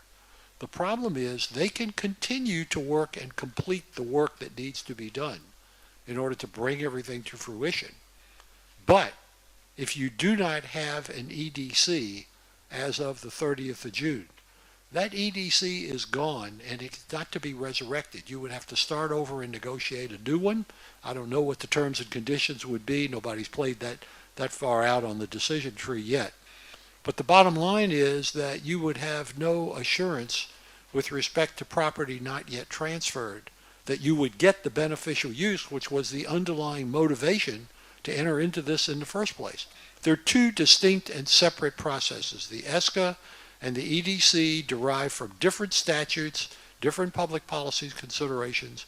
We merged them together because it was an opportunity to do something for the benefit of the community with the agreement of the community. So can you legally separate the two documents and the approval levels? Sure, you can, but then you run the risk because you're going to have to do the ESCA very quickly. The reason I say the ESCA quickly is because under our agreements with the regulatory community, we have to give them 120 days notice of the successorship, and they get to approve or disapprove, EPA in consultation with DTSC. Now, if you think about 30 June and back up 120 days, we're now at the end of February, even if we've got a leap year. Then you've got a process where EPA and DTSC get to negotiate and come back and tell us whether they agree, they don't agree. The problem is if we start to miss those kinds of deadlines, we put what we're doing at risk of not being able to deliver on time. Come 1 July, if there's no EDC, you can complete the cleanup, but you can't complete the transfers because there will be no entity there to do it. Right, thank you. So I think the challenge we're having here is we want the ESCA, we want to do it quickly. I think we are feeling comfortable that is ready to go. We've been thinking about it, we've been talking about it, we know what the obligations are, we've been, that's much more familiar. The EDC agreement, LRA situation is a late arising issue in our awareness. So what we're trying to do is separate them so that we can possibly go forward with ESCA today. And I think we would like to find a path to the LRA, but it's just a lot for us to digest. We don't have materials, it's all new information. So that's the interest in separating them at this time so that we have a chance to give people a way to then develop an amended EDC agreement that can work for the community and give Seaside the kind of certainty and guidance that they need to be able to undertake the obligations on our behalf.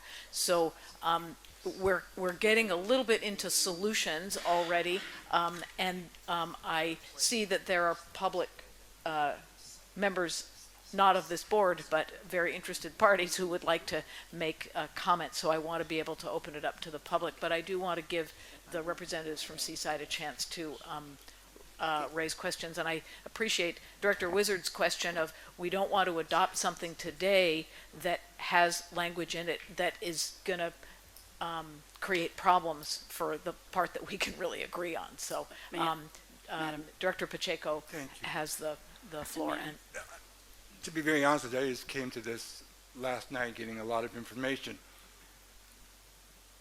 But I think, from my understanding last night, is that there's a direct relationship between the ESCA and the LRA, that they both impact each other to benefit the overall good, and that there's a timeline associated with all this to all move effectively together. And there's a fairness and a cooperative spirit to get the end results that everybody comes across as winners, and the community at large is benefited, and that's by all the cities. What I heard our council say last night, that that this has to be moved forward, and I believe I heard last night in our meeting, was that we would like to have both ends of the responsibility, because we believe that our community is underserved in many ways, so we best know how to serve the overall good for all of us. And we want to be partners with you to succeed together rather than in a divided way.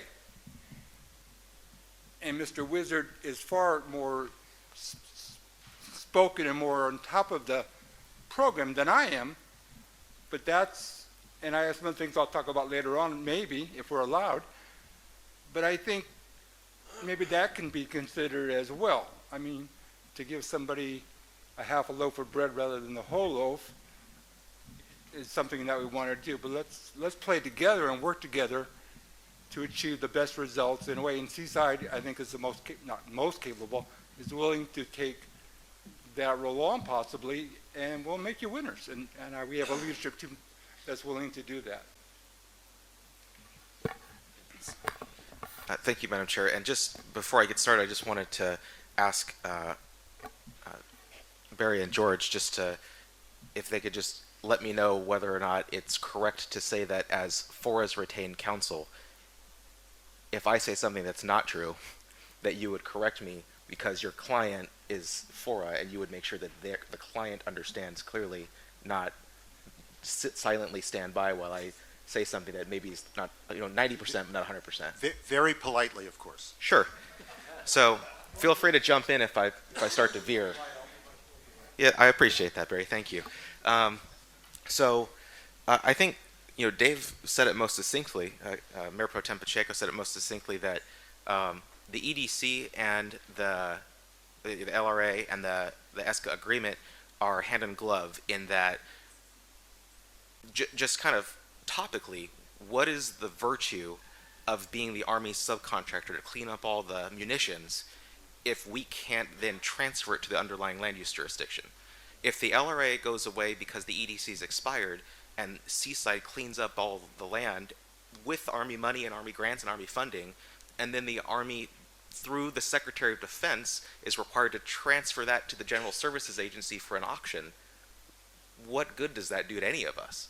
Whether it's Seaside, Marina Coast Water, City of Marina, Delray Oaks, Monterey, that doesn't serve any of us. Sure, the land's clean, but now, I don't know, whoever built the Chargers Stadium in Las Vegas is going to buy, I don't know. So it's the whole point of the LRA is to facilitate the next phase of the use of the land, which is the Army paid to get it cleaned up. We all got a steal on that deal because it ended up costing more than the insurance agency billed us, or rather was allowed to bill. So we received a benefit, maybe the delta was $20 or $30 million, and then we get to receive the land from the Army, from the Office of Economic Adjustment, through the Office of Economic Adjustment, to give it to you.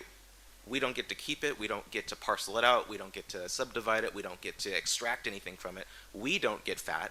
We give it to the underlying land use jurisdiction, whether that's the City of Delray Oaks or Monterey One Water or whoever it might be. The sole purpose of the LRA is to facilitate the transfer. And if there is no LRA and there is no transfer, then what is the point of any of it? Thank you. Director Reimers, and then we'll open it to the public. I just want to applaud Mr. Wizard for his explanation, because I agree with him wholeheartedly that this is a packaged hand-in-glove proposition that we need to honor. We don't have a lot of time. I think that's something we've all become somewhat aware of. And I would support the ESCA LRA combination as presented by staff. And I think an important part of this equation is that Seaside is willing to take on this responsibility. But even more so, in their process of taking on this responsibility, they have in place people who have had years of experience of working with FORA, land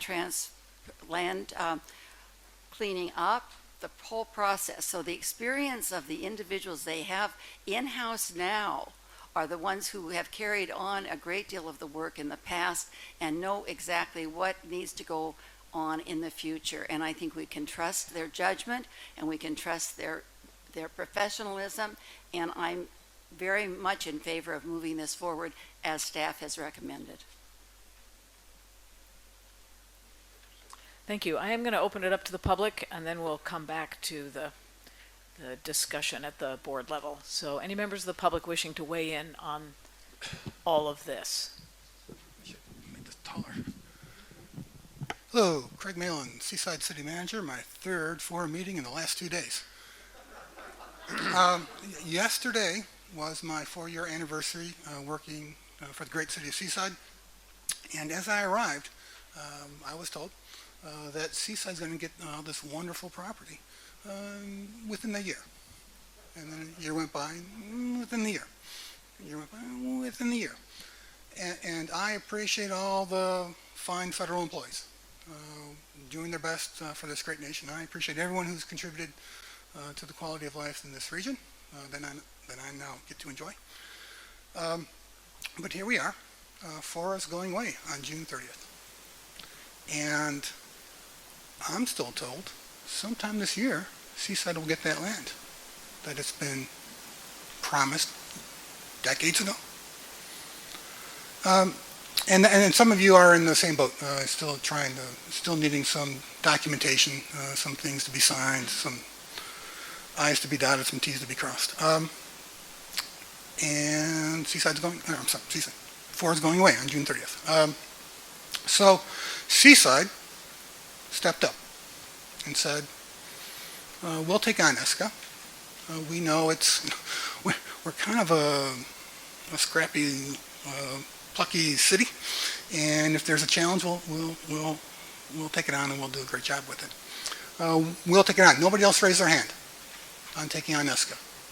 Seaside said we'll do it.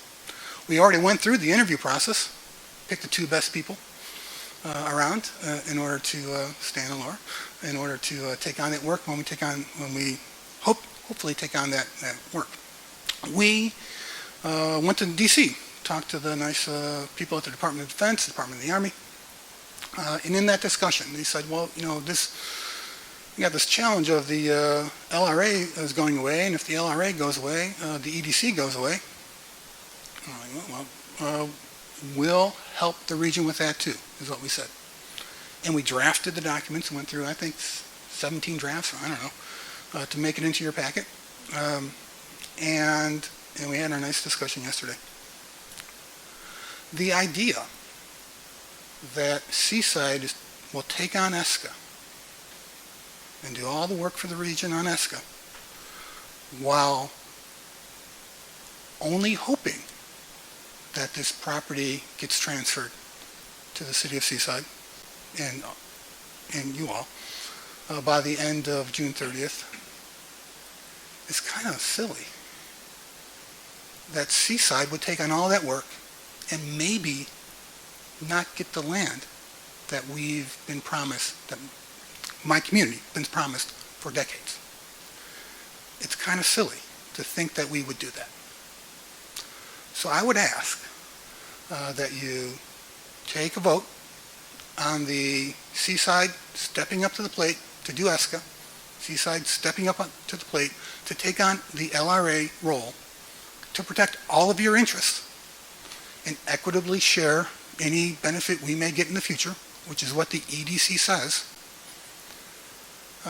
I would ask you to do that. And I would ask you not to split these in two, because I'm not going to recommend to the city council I work for that we take on all the work and maybe get nothing in the end. Thank you. That's just ridiculous. Thank you so much. Thank you. Any other members of the public wishing to make a comment? I was just hoping that we could get an answer to the question about which properties are actually owned by FORA versus owned by the Army, and there was an answer that there's 250 acres owned by the Army, just in terms of our considerations, not about BLM or other Army properties in the area, but just the things that we are concerned with here. And I think that map was going to answer that question. I can address that if you'd like me to. Just not yet. Let's hear from the public, and then we'll address any questions that have been raised. Thank you. Hans Uslar, City Manager, City of Monterey. I think the City Manager of Seaside has found very clear words to explain why this is a package deal. We are unfortunately at the end of the existence of FORA, and we got to figure out how we do the ESCA and how we are also complying with the directions given by OEA of who they are want to talk to, and that's an LRA. And from the point of view as a city manager for the city of Monterey, I can tell you I'm totally at peace with working with the staff of the city of Seaside and or anybody else, but it just makes sense to combine ESCA and LRA duties in one package deal. And I urge the board to look beyond June 30th and see what we are giving up if we are not making that call today. Thank you. Thank you.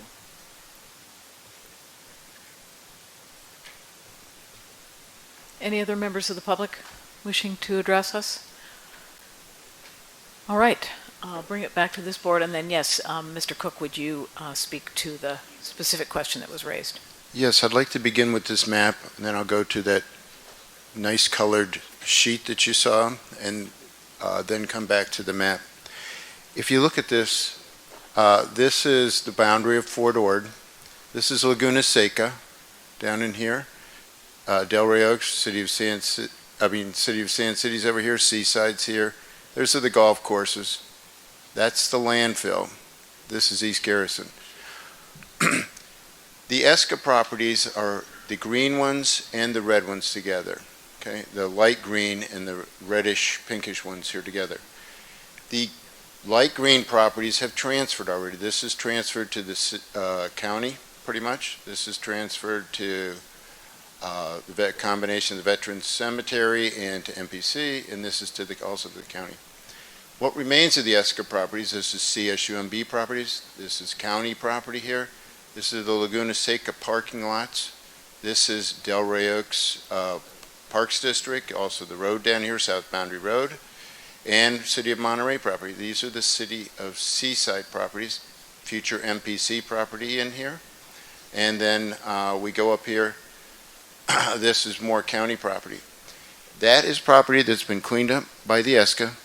It's received certificates of completion of the remedial actions. It has received the covenants restricting use of property have been modified by the Department of Toxic Substance Control, removing many of the restrictions around the property, the ones we need removed. Those restrictions are also in the deeds from the Army to us. They need to be amended to remove the restrictions in the deeds. The Army also has to issue the CERCLA warranty that says that all the remedial action is done, and so that if there's a problem, they would come back and fix it. All of that is done. The request will have either been made or will be made next week for all the properties that are the light, the pink ones here, to have the deeds amended and the CERCLA warranty issued. The first one of those went to the Army probably 6 months ago. It went up to headquarters. Headquarters has been working their butt off to push that through the legal review. Nothing has happened in 5 months. I don't trust that those things will happen in the next 5 months. It may happen. Bill's working very hard to do it. His boss is working very hard to do it. It's not in anybody's control that I've seen. Okay, so those are the properties that we've done the cleanup, are ready to transfer to us in FORA's ownership. If the LRA goes away, who owns it? That's the question. So I will show you those on the right here. Those are the properties right here. Okay, you can see some in Seaside, a lot for MPC, a lot for the county. Especially this would affect Laguna Seca. That's all your parking areas. Down here is Del Rey Oaks has some. The City of Monterey has some. Monterey Parks Regional Parks District also has some. Now, if I can go back to the map. Oh, sorry. Okay. On your map, you'll see these dark green properties. Those are in Army ownership. Those are the former MST properties right here at the corner of Giggling and 8th. It's a large piece of property right here that used to be the second half of First Tee that's right by the Chartwell School and the cemetery here. There's a little piece right in the portion of Seaside, L36, that did not get transferred in surplus too. That's the area we just cleared all the buildings off of and the Seaside wants to develop. It's got a big, nice little chunk in the middle. There's a piece of property here. Well, no, that's, but, excuse me. So those are the properties that are, the Army owns, and there would be no LRA to give it to if there was not an LRA in place after July 1. So if you want to see what those properties are, those are on the lower portion of your list. It says other four-door property transfers. Down here we have county property, those are the landfills. This is the county portion for those former MST properties. Here's the City of Seaside's future housing up by Chartwell School. And here's Seaside's property. Even I can't read that. Oh, that's the L36 property that's in surplus too. Okay. Does that help explain where the properties are? That does not include easements and other deed restrictions to properties that are in Marina that are of concern. Former Fawcett 5 properties, there's a gas extraction system. The gas extraction system's in place, it's working, it's going to take years to do. It has a deed restriction on Abrams and Preston Park. they have to be removed. To remove them, the deeds would be amended. That had to be done with an LRA. So Marina has something in this. So those are the properties, and that's a short description of it. Thank you. Thank you, that's helpful. And it also helps, I think what you're saying is that despite the fact that, say, in the final column of our pretty colored sheet, despite the fact that it says FORA out deeds ready to sign, and it looks like the dates are now, that has almost no bearing on when the properties will be actually conveyed. Exactly. Up here is the formula used to calculate those end dates. This formula has fallen apart. So these dates were generated from there. It's what we'd like to see. It's best case scenario. I'm telling you, I don't see it happening. Thank you. Thank you. Appreciate it. Director Morton and then Director Cagliotti. So the question that I would have is that if in fact going to Stan's pink, dark green, light green, with that designation, and then you indicate that there are some cleanups with regard to deed restrictions that are prepared to be removed from the City of Marina's property. My question is, can this agreement be crafted to do what we want it to do, which is to transfer the ESCA properties? And I'm confused a bit whether transfer is Army to City of Seaside as the LRC, then to the entities, or is Seaside sitting basically as the escrow or the middle person that's just Army transfer to county or transfer to Seaside as what the deeds would go forward? But here's where I'm going with this. It would seem that whatever we're doing as designating a successor in the LOC to the EDC contract is, why not craft that it's very restricted simply for the function of transferring title? What I have a problem with today is that the entire EDC that you're asking, at least the staff report as written, was asking for approval that Seaside steps in as the successor to FORA for a broad brush, every single power, every single thing that came from the Army. What I would be looking for if I was the county, I'm looking for it as from the City of Marina, is that it's an agreement that designates Seaside as the successor for the sole purposes of transferring those properties that you've colored up there, affecting the terms of the EDC transfer, the ultimate outcomes, and with regard to those that have deed restrictions that need to be cleaned up.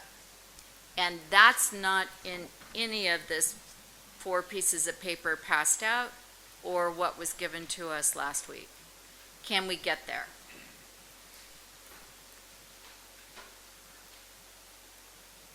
Let me just, if I might just, to clarify the papers that were passed out, because I know there was a bunch of paper passed out.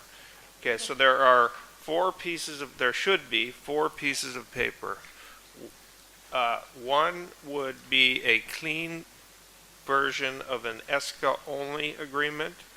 One would be a red line version of an ESCA only agreement. One would be a clean version of the ESCA and LRA combined. And one would be a red line version of the same document. So if you have those, you have the right kit. And you would look at the top left corner of the documents for a designation about that. If you don't have those 2 combinations, please let us know and maybe we can find the other missing documents. I know there was a lot handed out. So aside from that, I saw that George had some comment to add on. In response to your question, that would be perfectly permissible from a federal designation point of view. The federal obligation is very limited, and that's to take the property and transfer it. I might suggest that not only to receive property, you need them to be able to correct the deed instruments, provide the CRUPs, et cetera, et cetera. So conduct all real estate activities, limiting their role to that, and property activities under the EDC would be, I believe, I can't speak for the Army, but is within their statutory authority. So the contract that Josh has just indicated is that it's draft document without LRA successor. It still has at page 3 a reference to Seaside, the execution of the AOC. It still has many references and predications upon the AOC. So from this standpoint, I'm going to say from the City of Marina, before we spend hours here trying to agree to this language, I need to have, as a City of Marina representative, as we did with the draft circulated last Friday with our packet, is have legal counsel look at it, but I'm calling out, it has the exact same recitals and paragraphs of incorporating the recitals into its content. But I would be very much looking forward to, between now and the next FORA Board meeting, receiving a document along the lines what George just indicated we can accomplish that might be acceptable to the city of Seaside, because we do want Seaside to get all of your pink, purple, whatever those colored properties are, and also for the county. And the City of Marina, of course, wants the deed restrictions ultimately removed. Let's craft a document that does that, but that does not require a continuation of FORA under a new guise, and also requiring implementing agreements and modifications to all kinds of other agreements that die with the death of FORA. Thank you. Director Gagliotti and then Director Hoffa. Yeah, I'll yield. So I guess I'm comfortable with the combined ESCA LRA, but I hear the concerns of my colleagues, and I really would appreciate getting something approved tonight rather than having a second vote. So what I'm wondering, I guess, for Authority Council, could we add something to the agreement, say some kind of a limitation of authority clause that would then add the LRA shall not unreasonably withhold transfer of conveyance? That term to not withhold unreasonably is something that the City of Monterey has seen in a number of our lease agreements, and I think it would give all of the entities a certain confidence. But I'm just wondering if that's something we could add to the agreement. What your thoughts on that are? Yes, I believe we can discuss amendments to the agreement and air them for public comment here, and then approve language to that effect today. Director Gagliotti, did you have something now? And then Director Wizard. Exactly. Okay, then what I'd like to do then, also too, I want to, Director Wizard brought up something that I think actually is compelling, and we should also be considering this. There's a 120-day Federal Registry time period that has to be booked into this, and so anything that we're pushing in that, if we approve something today, we'll make it before the end of close of FORA. If we don't, we run the risk of missing that. So I think it's incumbent on all of us to approve something and then to agree that we can amend as needed. But I think that this agreement as written, and maybe even with just the few tweaks that you just recommended, would be something that we could all at least get started. So I move to accept the staff's recommendation here to approve the implementing agreement for Seaside with the proposed, I guess the amendment to not overreach or not to unreasonably withhold conveyance. Oh, good. I'll second. Did you second? Okay, good. Thank you. Can I There's get a clarifying question? Yes. Is the 180-day, 20. 120-day time frame, is that limited only to ESCA, or is that all agreements? I thought that was specifically ESCA, and we still had time to get the LRA worked out, where we would have the opportunity then to take the language back to our council for their review and approval. ESCA only. Right. Yeah. Okay. Right. All right. There's a motion and a second, and Director Wizard has the floor. Thank you, Madam Chair. And so I just wanted to highlight a couple of things that we've talked about, just so everybody can be refreshed on the facts that we've got established.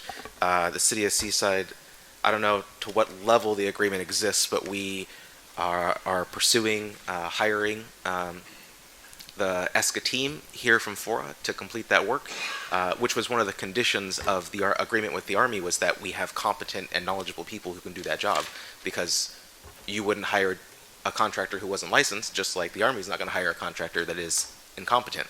And as far as the EDC goes, and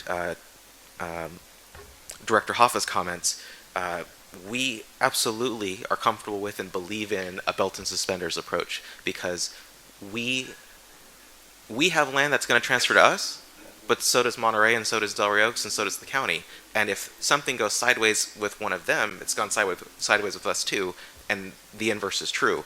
So if I don't know that the EDC permits the LRA from withholding for any reason, but if it makes our partners more comfortable, we're happy to bake that in, just like the EDC commands that the LRA distribute resources fair and equitably.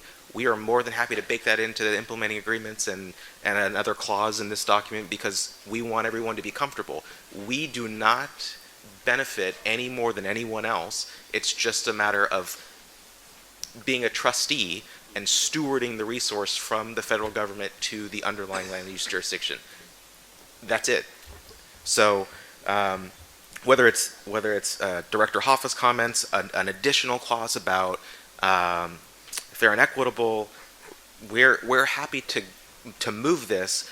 We just want everybody to be reassured that there's no sleight of hand, there's no underhandedness, there's nothing other than we all suffer, except so the City of Seaside, the City of Delray Oaks, the City of Monterey, and the county with regard to Laguna Seca, we all suffer because the pink evaporates, it goes away. The City of Marina suffers in that there are restrictions and conditions on your title to your property that never go away, but for maybe a lot of lobbying with the federal government, and they're not necessarily motivated to engage with you on that. They might decide to make it go away one day, but they don't have to. Whereas the LRA can just do that. So I appreciate, from a public policy standpoint, and FORA exists because 25 years ago we couldn't get everybody to agree. So I understand the history of it, and I acknowledge that we're moving fast, and that people are uncomfortable, and I hope that we are able to believe that we all want each other to succeed, and that we're not going to do wrong by our neighbors. Madam Chair. Yes. If I Director could Adams? just please quickly comment. Is that acceptable? It'll be Yep. fast. So Yep. in the suspenders and belt mentality, I feel that I worry about the three, if you two and Ian were in a car accident and everything could change completely, which is why belt and suspenders, I would prefer to have, tell me what the process is going to be. Let's outline what the process will be so that we can then agree to it. I presume and hope that Seaside would be the entity that would be the LRA. That feels really good to me. But I want to know how it's going to be done. I want to see it documented so that we can all agree to it, and that my own county council would have the opportunity to say, yeah, this is going to be perfect. Not to take anything away, but to have that double assurance that we're going to be okay to move forward. That's where my mind is, and that's why I wanted to see the two things bifurcated. Not because I did not believe or trust that you have the same interest that I do, which is success for all. I felt like I needed to say that. Thank you. I think Josh wanted to offer something, and then Director Phillips, and then Director Morton. Yeah, so this was language offered up by George, which I think addressed your point, actually. It says to accept and distribute, this is in item 7 on page 4 of 7 of the ESCA and LRA draft document. And it would, The original, well, I think it's pretty, the original had some, so the difference between the one we handed out and the original in the staff report is the question that Stan and Helen was to confirm some numbers around the ESCA dollars. There was a whereas statement on page 2 of 7. That's been clarified in the version we passed out. So where I'm now reading from is page 4 of 7. It's this paragraph 7 that it is the obligations for the LRA. And this is just about towards the end. And it says exhaustion of, where does this go? Okay. I'm trying to see where I should start reading. This is obligations 7. Seaside agrees to assume the Federal Local Redevelopment Authority LRA designation and the remaining reporting, monitoring, and stewardship of other identified responsibilities associated with 1. The FORA Army 2007 ESCA as FORA's successor through the end of the ESCA contract, June 30, 2028, in order to complete property transfers and the ESCA to the extent that ESCA performance does not obligate or put at risk Seaside's municipal non-ESCA funds, and 2, the MOA as FORA successor. There's something missing here. Is this one here? Okay, as FORA's successor to accept and distribute to land use, this is the new language, proposed language, to accept and distribute to land use jurisdictions, property, and other interest in accordance with the EDC requirement, or EDC agreement. And in the EDC agreement, it states specifically that the land transferred to the LRA is conveyed to the underlying land use jurisdiction. Right? So that would get to the question, and if it would allow the approval of the agreement tonight, that would be a positive outcome. Madam Yes, yes, Director Phillips.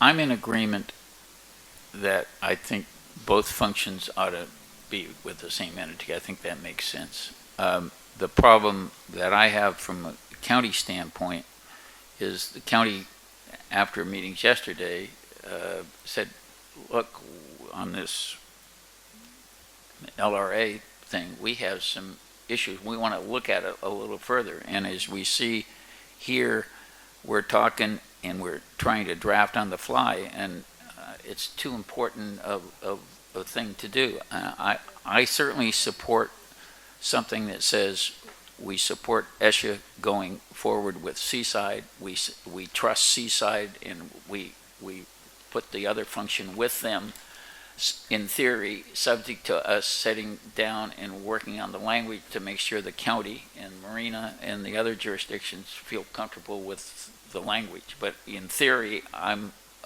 completely support Seaside moving forward. I just don't like to be drafting the language like we're doing it.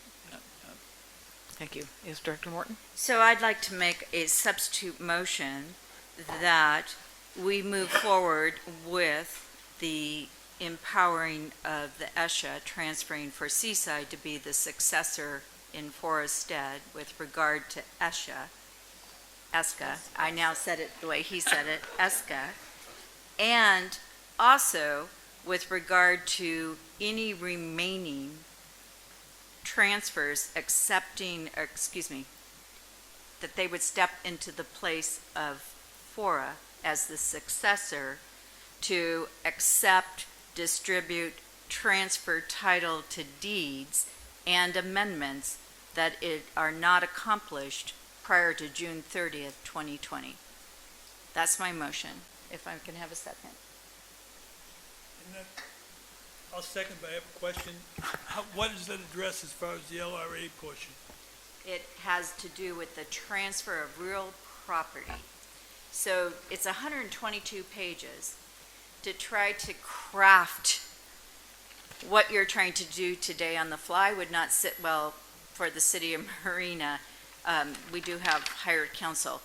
But to the concept that that portion of the EDC agreement would be delegated, the real property transfer, be delegated to the city of Seaside as the successor to the language that George just submitted about its accepting, distributing.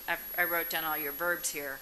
That's the agreement that I'm looking forward to actually seeing. But my motion is to approve this in principle going forward. That hopefully we can get that written agreement distributed before February for all of our councils and your Board of Supervisors to review and say, yes, I think in principle we're all in agreement. It's just we don't want to, I have no authority to obligate the city. So can I ask, are you going to? I have a question to Sure. Make her the to motion. this. Right. Would you be willing to bifurcate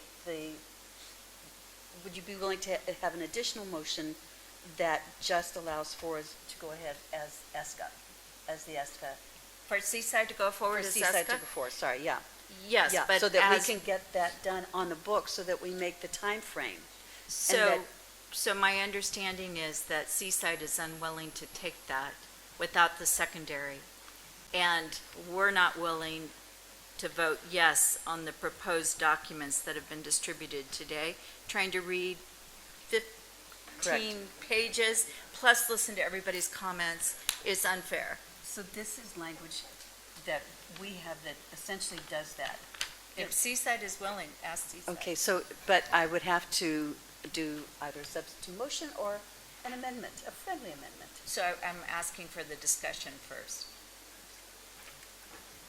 So Madam Chair, I have a clarifying question. Sure. I guess I'm just not tracking what's the substantial difference between the Director Hoffa's motion and Director Morton's motion, barring or accepting his requirement or his request to include a no delay, and with all speed and haste kind of clause. Right, and I think that was going to be my question too. Are we directing, are we setting a parameter of the successor LRA with the caveat that the language, the specific language would come back to us, would be worked on and come back to us next month? Correct. Okay, so And I didn't that's hear it in the motion. The distinction, to answer the distinction, the current written proposal in the staff report is that it's the designation of Seaside as to being a successor for the EDC contract. There's 122 pages.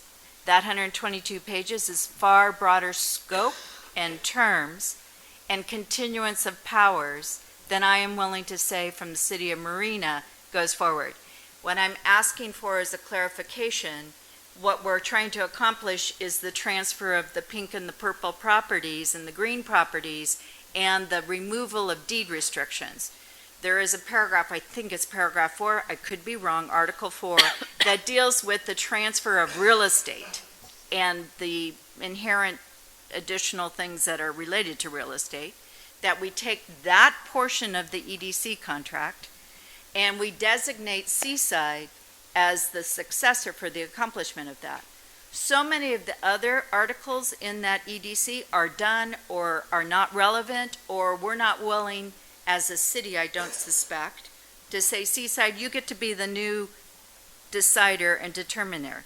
We are trying to accomplish Seaside's objective of getting land, the county's objective of getting land, ESCA happening, and I think my motion asks for that to happen, and a new writing that George and Barry and your office, I'm sorry, is going to write and bring to us. And you're going to review it.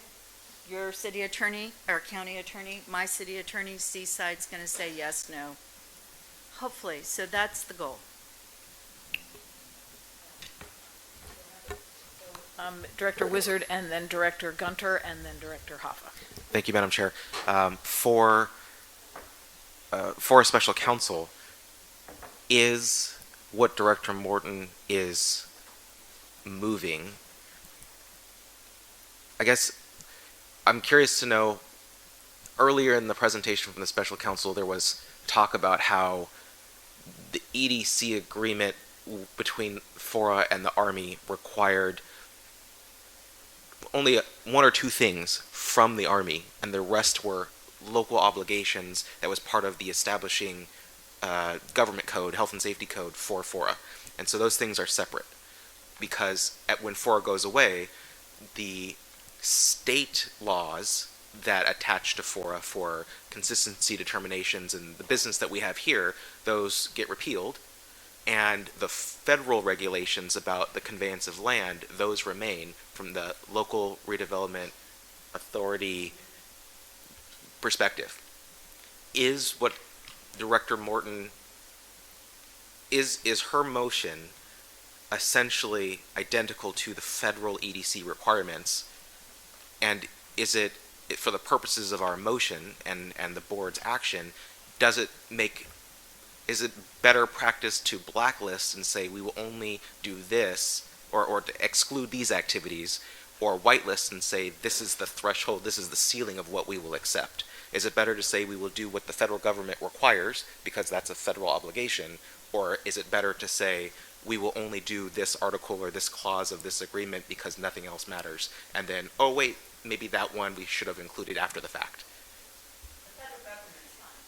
So to the extent, if that's an amendment, a friendly amendment to my motion, that this contract as to the LRC and the transfer of real estate be to the terms required by the federal government, that amendment is accepted. Thank you. It's LRA and yes, second. Sorry, I had the AOC, and we've called it so many different things. Thank you. I was going to call for the motion, call for the vote, but now my question is for our friends from Seaside. Are you willing to accept this in this new parceled out portion that we're going to give you, because you're going to be taking on the responsibility? It's nice for all of us to sit here and talk about what Marina wants, what county wants, what Monterey wants, but you're taking on the work. And I think we need to step up and take some action here. It's 5 o'clock. I'm not going to vote that we go past 5 o'clock. We have responsibilities, and I think somewhere down the road, this material was given out, and I didn't see anybody coming in with a huge list of corrections they wanted when this meeting started. So is Seaside willing to take on this work? I sent mine in by May I? I have a question. Okay, Director Hoffa was next, then Director Pacheco, and then Director Ramers. I'm going to pass in the interest of time. I'm new to this, so I apologize. But what I don't want is Seaside to jump in the mud, try to find the diamond ring, and then come back and don't have the lady to give it to, or don't get anything in respect to the 3 hours that I was in the mud trying to find the diamond ring. And I apologize. Between all the conversations, I'm not sure if I'm coming out of the mud with the diamond ring and getting anything potentially out of it, because our city manager, if I heard him correctly, and I agree with him, that we're not jumping in the mud and doing all the work and saying, all of you saying, well, thank you very much, Seaside, for finding the ring, but please give it to me, and you get nothing. And I'm not sure, and I apologize for not being all on your wavelengths, because I'm new to me, but I want Seaside to work with you, to be part of you, to be successful together. But Seaside has always been playing in the mud always find the diamond rings, and often don't come out with anything. Now, if we're going to play in the mud this time and try to get that diamond ring that we're all going to get, let us come up with something. And I'm not sure if your motion does that. I don't know if the lawyers can answer that. I don't know if any of you can answer that, and maybe Mr. Wizard can. But I want a diamond ring and something, housing and our underprivileged, get something out of it. If that motion does that, God bless all of us. But that's all I want, on a personal level. That's what we're aiming for. So, Director Ramers. I'd like to, just for clarification, try to understand where we are. I'm in favor of the first motion that was made, and I'm simply wondering why we need to add an act of doing something according to the federal government's rules when that is in fact what the city of Seaside will be bound to do. But if we do need to add that statement to the first motion, and if that will settle the feelings of everyone in the room, then I suggest we add Seaside will abide by the federal government's rules in the DC or in the LRA. If that clarifies it, I just need to simplify things. My head's swimming. I think what we're trying to do is get to a unanimous vote. So what we have heard is we need to act quickly. We need to act today to designate Seaside as the ESCA entity going forward. That is not really very contentious. We want to do that.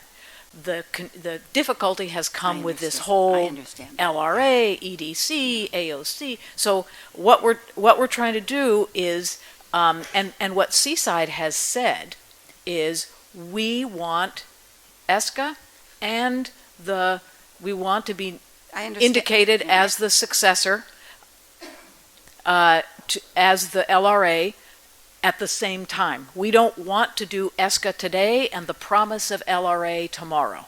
So the motion that's before us is saying, because the EDC agreement is long and complicated and it is not before us, we don't know, if we just say, yeah, go ahead, follow that, we don't know what we're saying. So what we're trying to do is say, yes, we want Seaside to be the successor to FORA in terms of the LRA, and we're trying to specify that it be the federal requirements for the transfer of real estate, because that is a specific function. We're all comfortable with that right now, I think, and so that is the motion that is before us. And it got to that point with the language about the federal requirements for real estate and property transfer, or whatever it really is, thanks to Director Wizard's question, making sure that it was a specific enough and yet broad enough description that we weren't leaving anything out that would be important in the process going forward.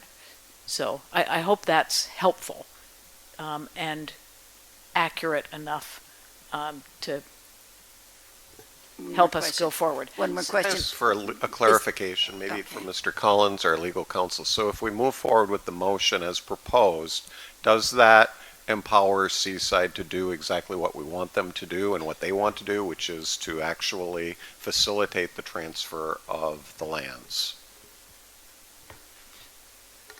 So I think by FORA recognizing Seaside as the LRA and as the ESCA successor, that this will move things forward, allowing the Army to actually negotiate an ESCA agreement with Seaside, and that's where we're trying to get to.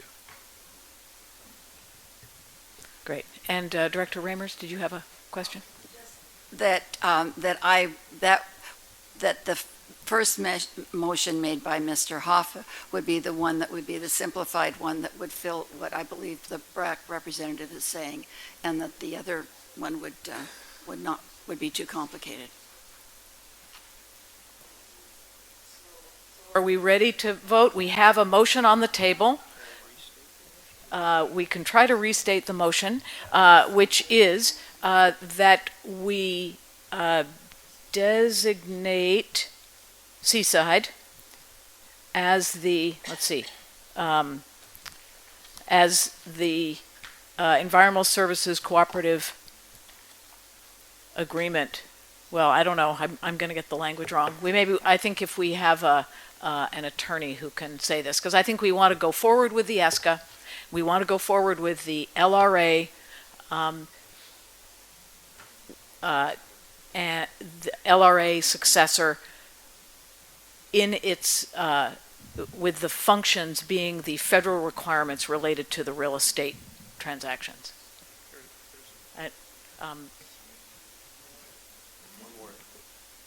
And let's let the attorney say it. Yeah, I think the technical language that you're looking for would be that the board approves the nomination of the City of Seaside as the successor to the Fort Ord Reuse Authority under both the Environmental Services Cooperative Agreement and with respect to the Economic Development Conveyance for, and then there's a string of purposes that you had, I think, attached to the EDC, and I won't try and remember those. But it's the nomination and approval of Seaside, the City of Seaside, as the successor to the Fort Ord Reuse Authority for the Environmental Services Cooperative Agreement and the Economic Development Conveyance. And then there's a limitation. Did I state it wrong? Yes, because my motion is that they are the successor. The ESCA part was absolutely correct, but secondarily, they're also the LRA for the purposes of the transfer of distribution of real estate. You had a whole list of. Right, but they're not the successor to the EDC. That's the distinction that Barry has just said, is they're not taking on the whole agreement. It's a limited portion of the agreement. There it is. Yeah, it is. I think it does fall under the EDC, but it's only the federal requirements. It's the federal obligations under the EDC. There you go. Okay.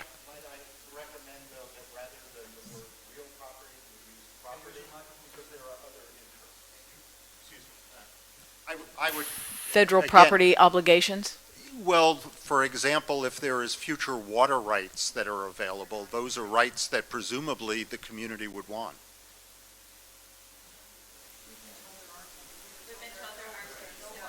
Madam Chair. There are, well, there are none now, and, the EDC contemplates a future decision, not that what is available now. Just as at the time the EDC was signed, there were certain water rights, and then the Army released some. I believe there have been 3 instances where the Army has released water since the execution of the EDC agreement. So I'm just suggesting it may occur that you're in the trying future. To muddy the waters for us. Thank you. We're okay on property, and now you're bringing in water. Do you know how much we fight about water in this area? No. Yeah. Good point.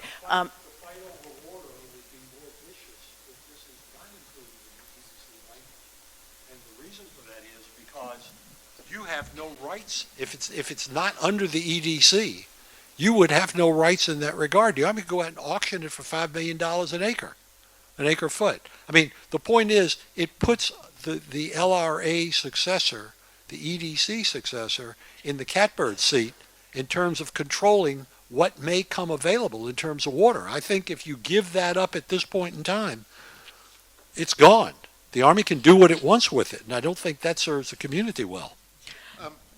I know that there's I don't want to belabor this, but the Army insisted on language in there that to the extent that water was made available, the authority and its successor and assigns shall cooperate with the Marina Coast Water District, Monterey County Water Resources Agency, grantees of former Fort Ord property to establish and apply a fair process to ensure that all grantees of former Fort Ord property will provide an equitable supply of water at the former Fort Ord. So that was designed to live in perpetuity if any additional water was made available. Thank you. Director Wizard.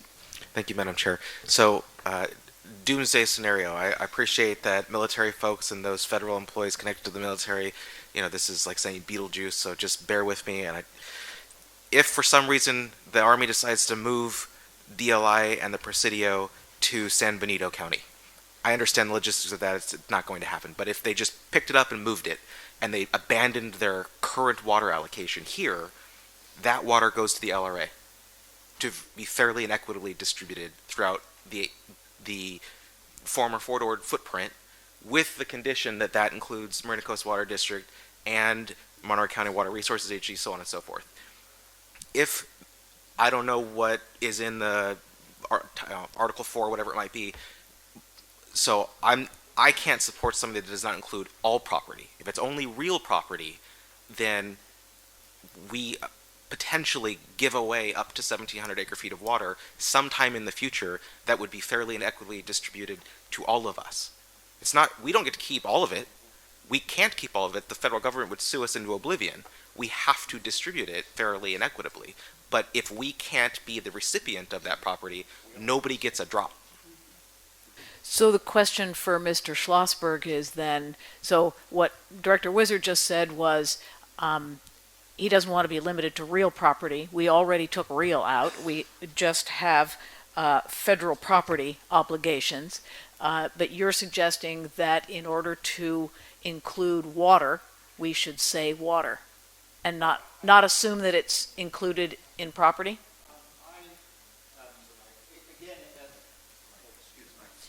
Again, I was just pointing out, to the extent you limit down the role of the LRA, you limit down some of the benefits that accrue to the community from the EDC.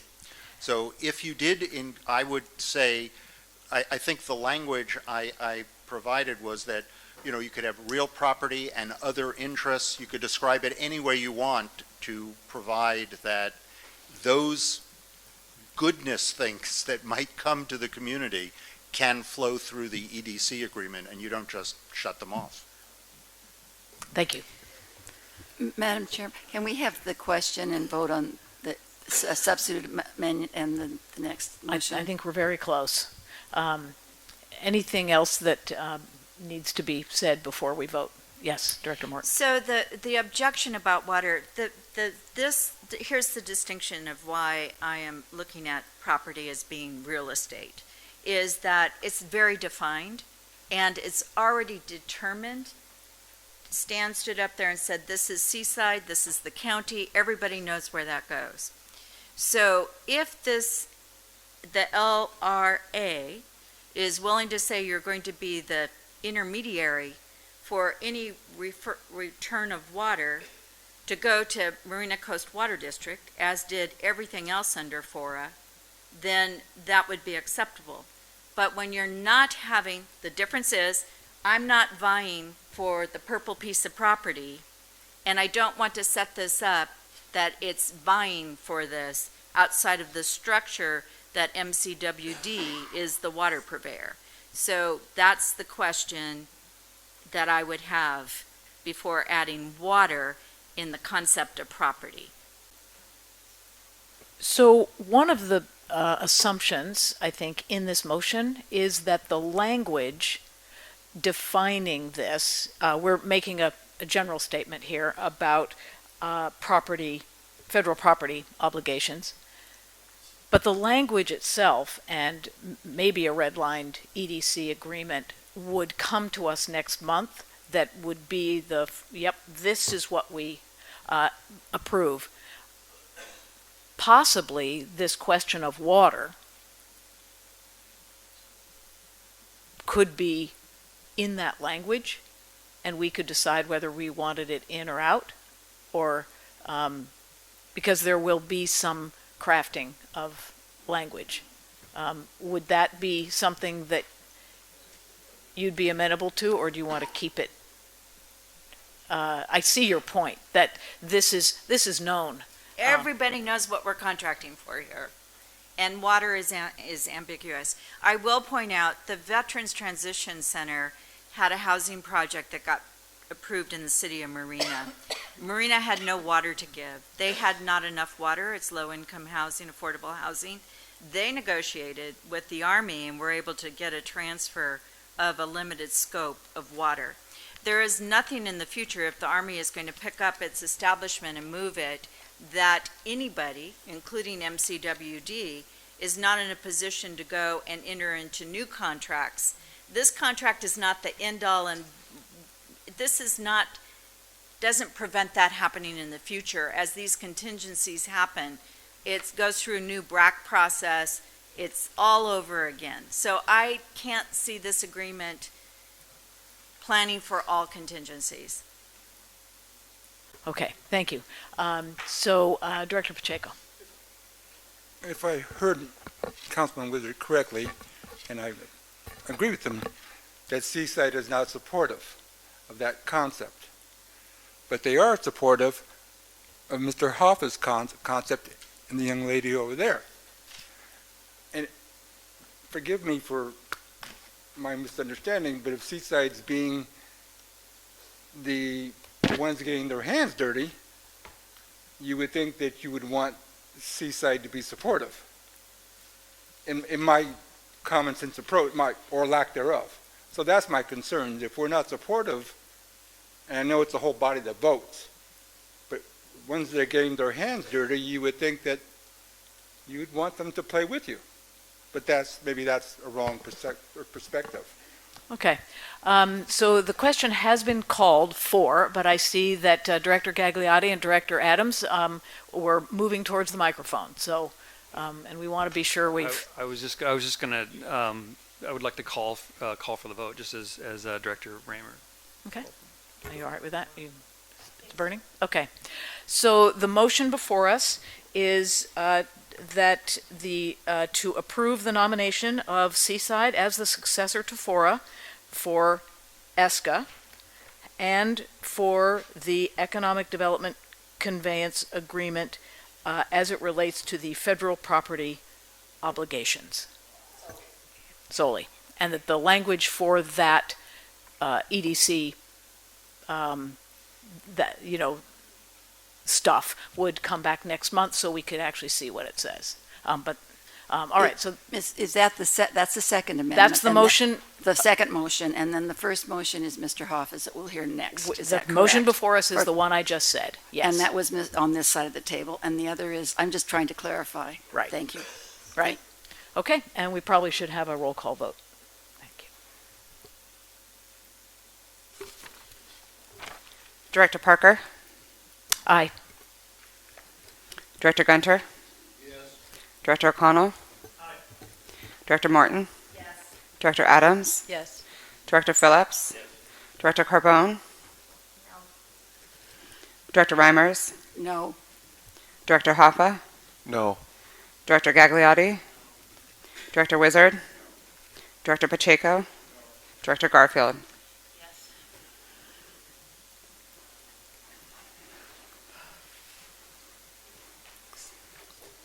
Seven to six. With the new format, hopefully. So the vote, the motion passes 7-6. It will come back next month for a second vote, but we can also have the EDC language. So the question that I have in follow-up is that the next vote would be as to this item that was on this agenda. May we also have on the agenda the agreement that the alternative about what got 7 votes, that alternative, if it needs to be a new agenda item, make sure it's there. Because if the same vote happens again, you don't want to kick it. You want to be able to go to item 8B and say, here it is, and everybody's had a chance to review it, now vote on it. Are you understanding what I'm saying, Josh? No? I'm not either. I have a concern and a question, and that is this. If we have okay, we're good. If we passed it, then we're going to hit the ESCA deadline. Yeah. Okay. So I think for staff, what's being requested is that when we come. Oh, no, we won't. No, we won't. No, I don't We're going to think have to that's come back right. for a second time. We will not make the Well, ESCA we- deadline. we Sorry. tried. Yeah. Okay, so then I'm out of a grave concern here. Could I have the language to Mr. Hoffa's motion? Can I His hear motion what the dies. language is? I know his motion died, but as someone who voted yes on the motion that passed, I would have the opportunity to bring the motion forward again for another. I would have that opportunity if that's not correct, if I'm not mistaken. Okay, so She's asking if she can make a motion for reconsideration, which gets a vote on reconsideration to start with. And then secondly, if the reconsideration is appropriate, we would re-vote, and she could vote no against this action. which would in fact, well, that's not going to do it. It's not going to do enough. No. No, No, but so no. what I want to do though is hear what Alan Hoffa's motion was. Basically to allow all provisions essentially of the EDC, all- everything. everything to be transferred to Seaside, and we don't know what that is and we don't know what that means. So I think that's where I'm not comfortable Yeah. with that. There may be some things that could be good, but I was hoping that we could get to the agreement on ESCA and to the property, the federal requirements, which is essentially what we all can agree on. But Josh, what was being requested was that when we come back with this next month, that the language in the EDC agreement that was approved on that vote for the property obligations, would that be before us so that we know what we're talking about. Yeah, and it probably should be the document and redlined so that we can see, or highlight it or something so we can see Madam Chair, I what have a it is. question. Mhm. Yes. I think what's really going to be essential for me next month is to know what Seaside feels about this now chopped up operation that we're offering them. And I'm very concerned about that. And I think that we really need to have a little more trust and recognize that the city of Seaside will be professional and that they have the best of the FORA staff carrying forward things that they've been doing for FORA for years. So I am distressed by this evening's conversations. Thank you. And I think for Seaside as well, if there are other aspects of the EDC agreement that you feel are important to be included, that you bring those forward next month too to propose. It's all a pig and a poke at this point because we're talking about a document that we don't have before us, that we haven't read lately. So we tried to put something together that would achieve where we're trying to go with Seaside as ESCA and LRA, but there's just so far that I'm comfortable going without having the words in front of me. And I know Seaside will do a good job. It's just when public entities engage with each other, we put things in writing. So I just need to know what the writing says. Yes, Director Pacheco. Yeah, our city manager's over here, and he's probably out of turn, but what I heard him say earlier was that it's the hands in the fist kind of concept that we want to work together. And then you're saying, we are saying, or we approved, that it's not the hands in the fist, it's only the hand. And then you want Seaside to do the work, but we don't want to play unless we have the hands in fist. Somewhere in there, I think, because he represents all of us, and maybe not out of line or out of turn, but it should be some kind of consideration. I would hope that he'd be allowed to say something, and then I appreciate Pacific Grove and Monterey for understanding that we want to play, but it's a hand in a fist kind of thing. We want to be partners, and we want to do the right thing, but don't allow us to do the right thing, and don't take advantage of us trying to do the right thing, potentially. Not that you would, but potentially. Right. And Just that's to it. It's respond. confusing. Yep. And, Yeah. and please I would hope you allow our city manager, who's batting at a baseball bat or something, or football, to say something, because he's very anxious, because he represents all our community. And again, it may be out of line and not part of the protocol, but it's a dicey situation that you're asking us to support that we're really not supportive of. And I don't understand that kind of understand, I don't understand it. That's probably on me. Director Morton? So I just think that the motion that was passed earlier by the majority did give Seaside the hand and the fist. And I think it will fulfill what you, Director Pacheco, are talking about in that you want to be sure that you get your property, and it is respectful of that the city of Seaside is willing to take this on and facilitate it. So I think we were there in the motion. It certainly is the intention of the motion to give Seaside the hand and the fist, but also to honor the termination of FORA as to unnecessary powers and what goes forward after June 30th, 2020. Thank you. And I'm going to bring this item to an end. We have two more items that hopefully are fairly quick on our agenda. But in order to get to them, we do need a motion to be able to consider them.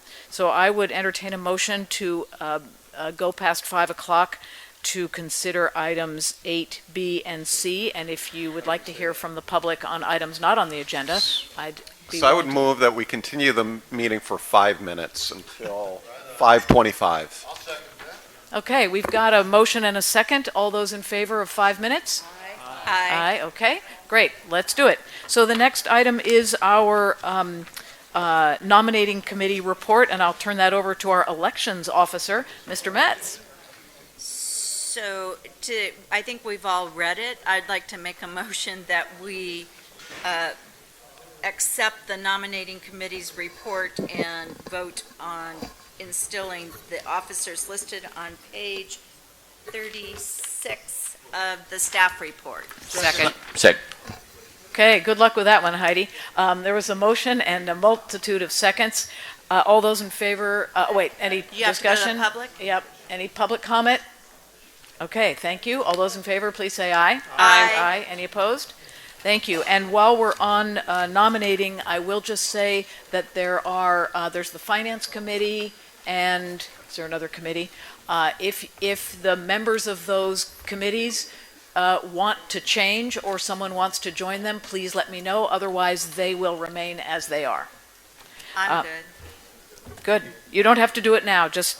I'm just giving you warning. We'll move now to item 8C. This is the EPS contract amendment. And Mr. Metz, do you want to say what's up there? Yeah, I think it's laid out pretty plainly in the staff report. We need additional fiscal analysis supporting the Habitat Management Working Group, and also to delve into the question of the preventing any harm to the Monterey County Regional Fire District budget in regards to the issuance of the bond. And the reason that was added, originally this was on the consent agenda, but out of request from the administrative committee to have EPS really delve into the question of how they would, the regional fire district would actually be impacted by the bond issue. So there's some work there in getting into some details on the how the money would flow through the county and directly impact their budget.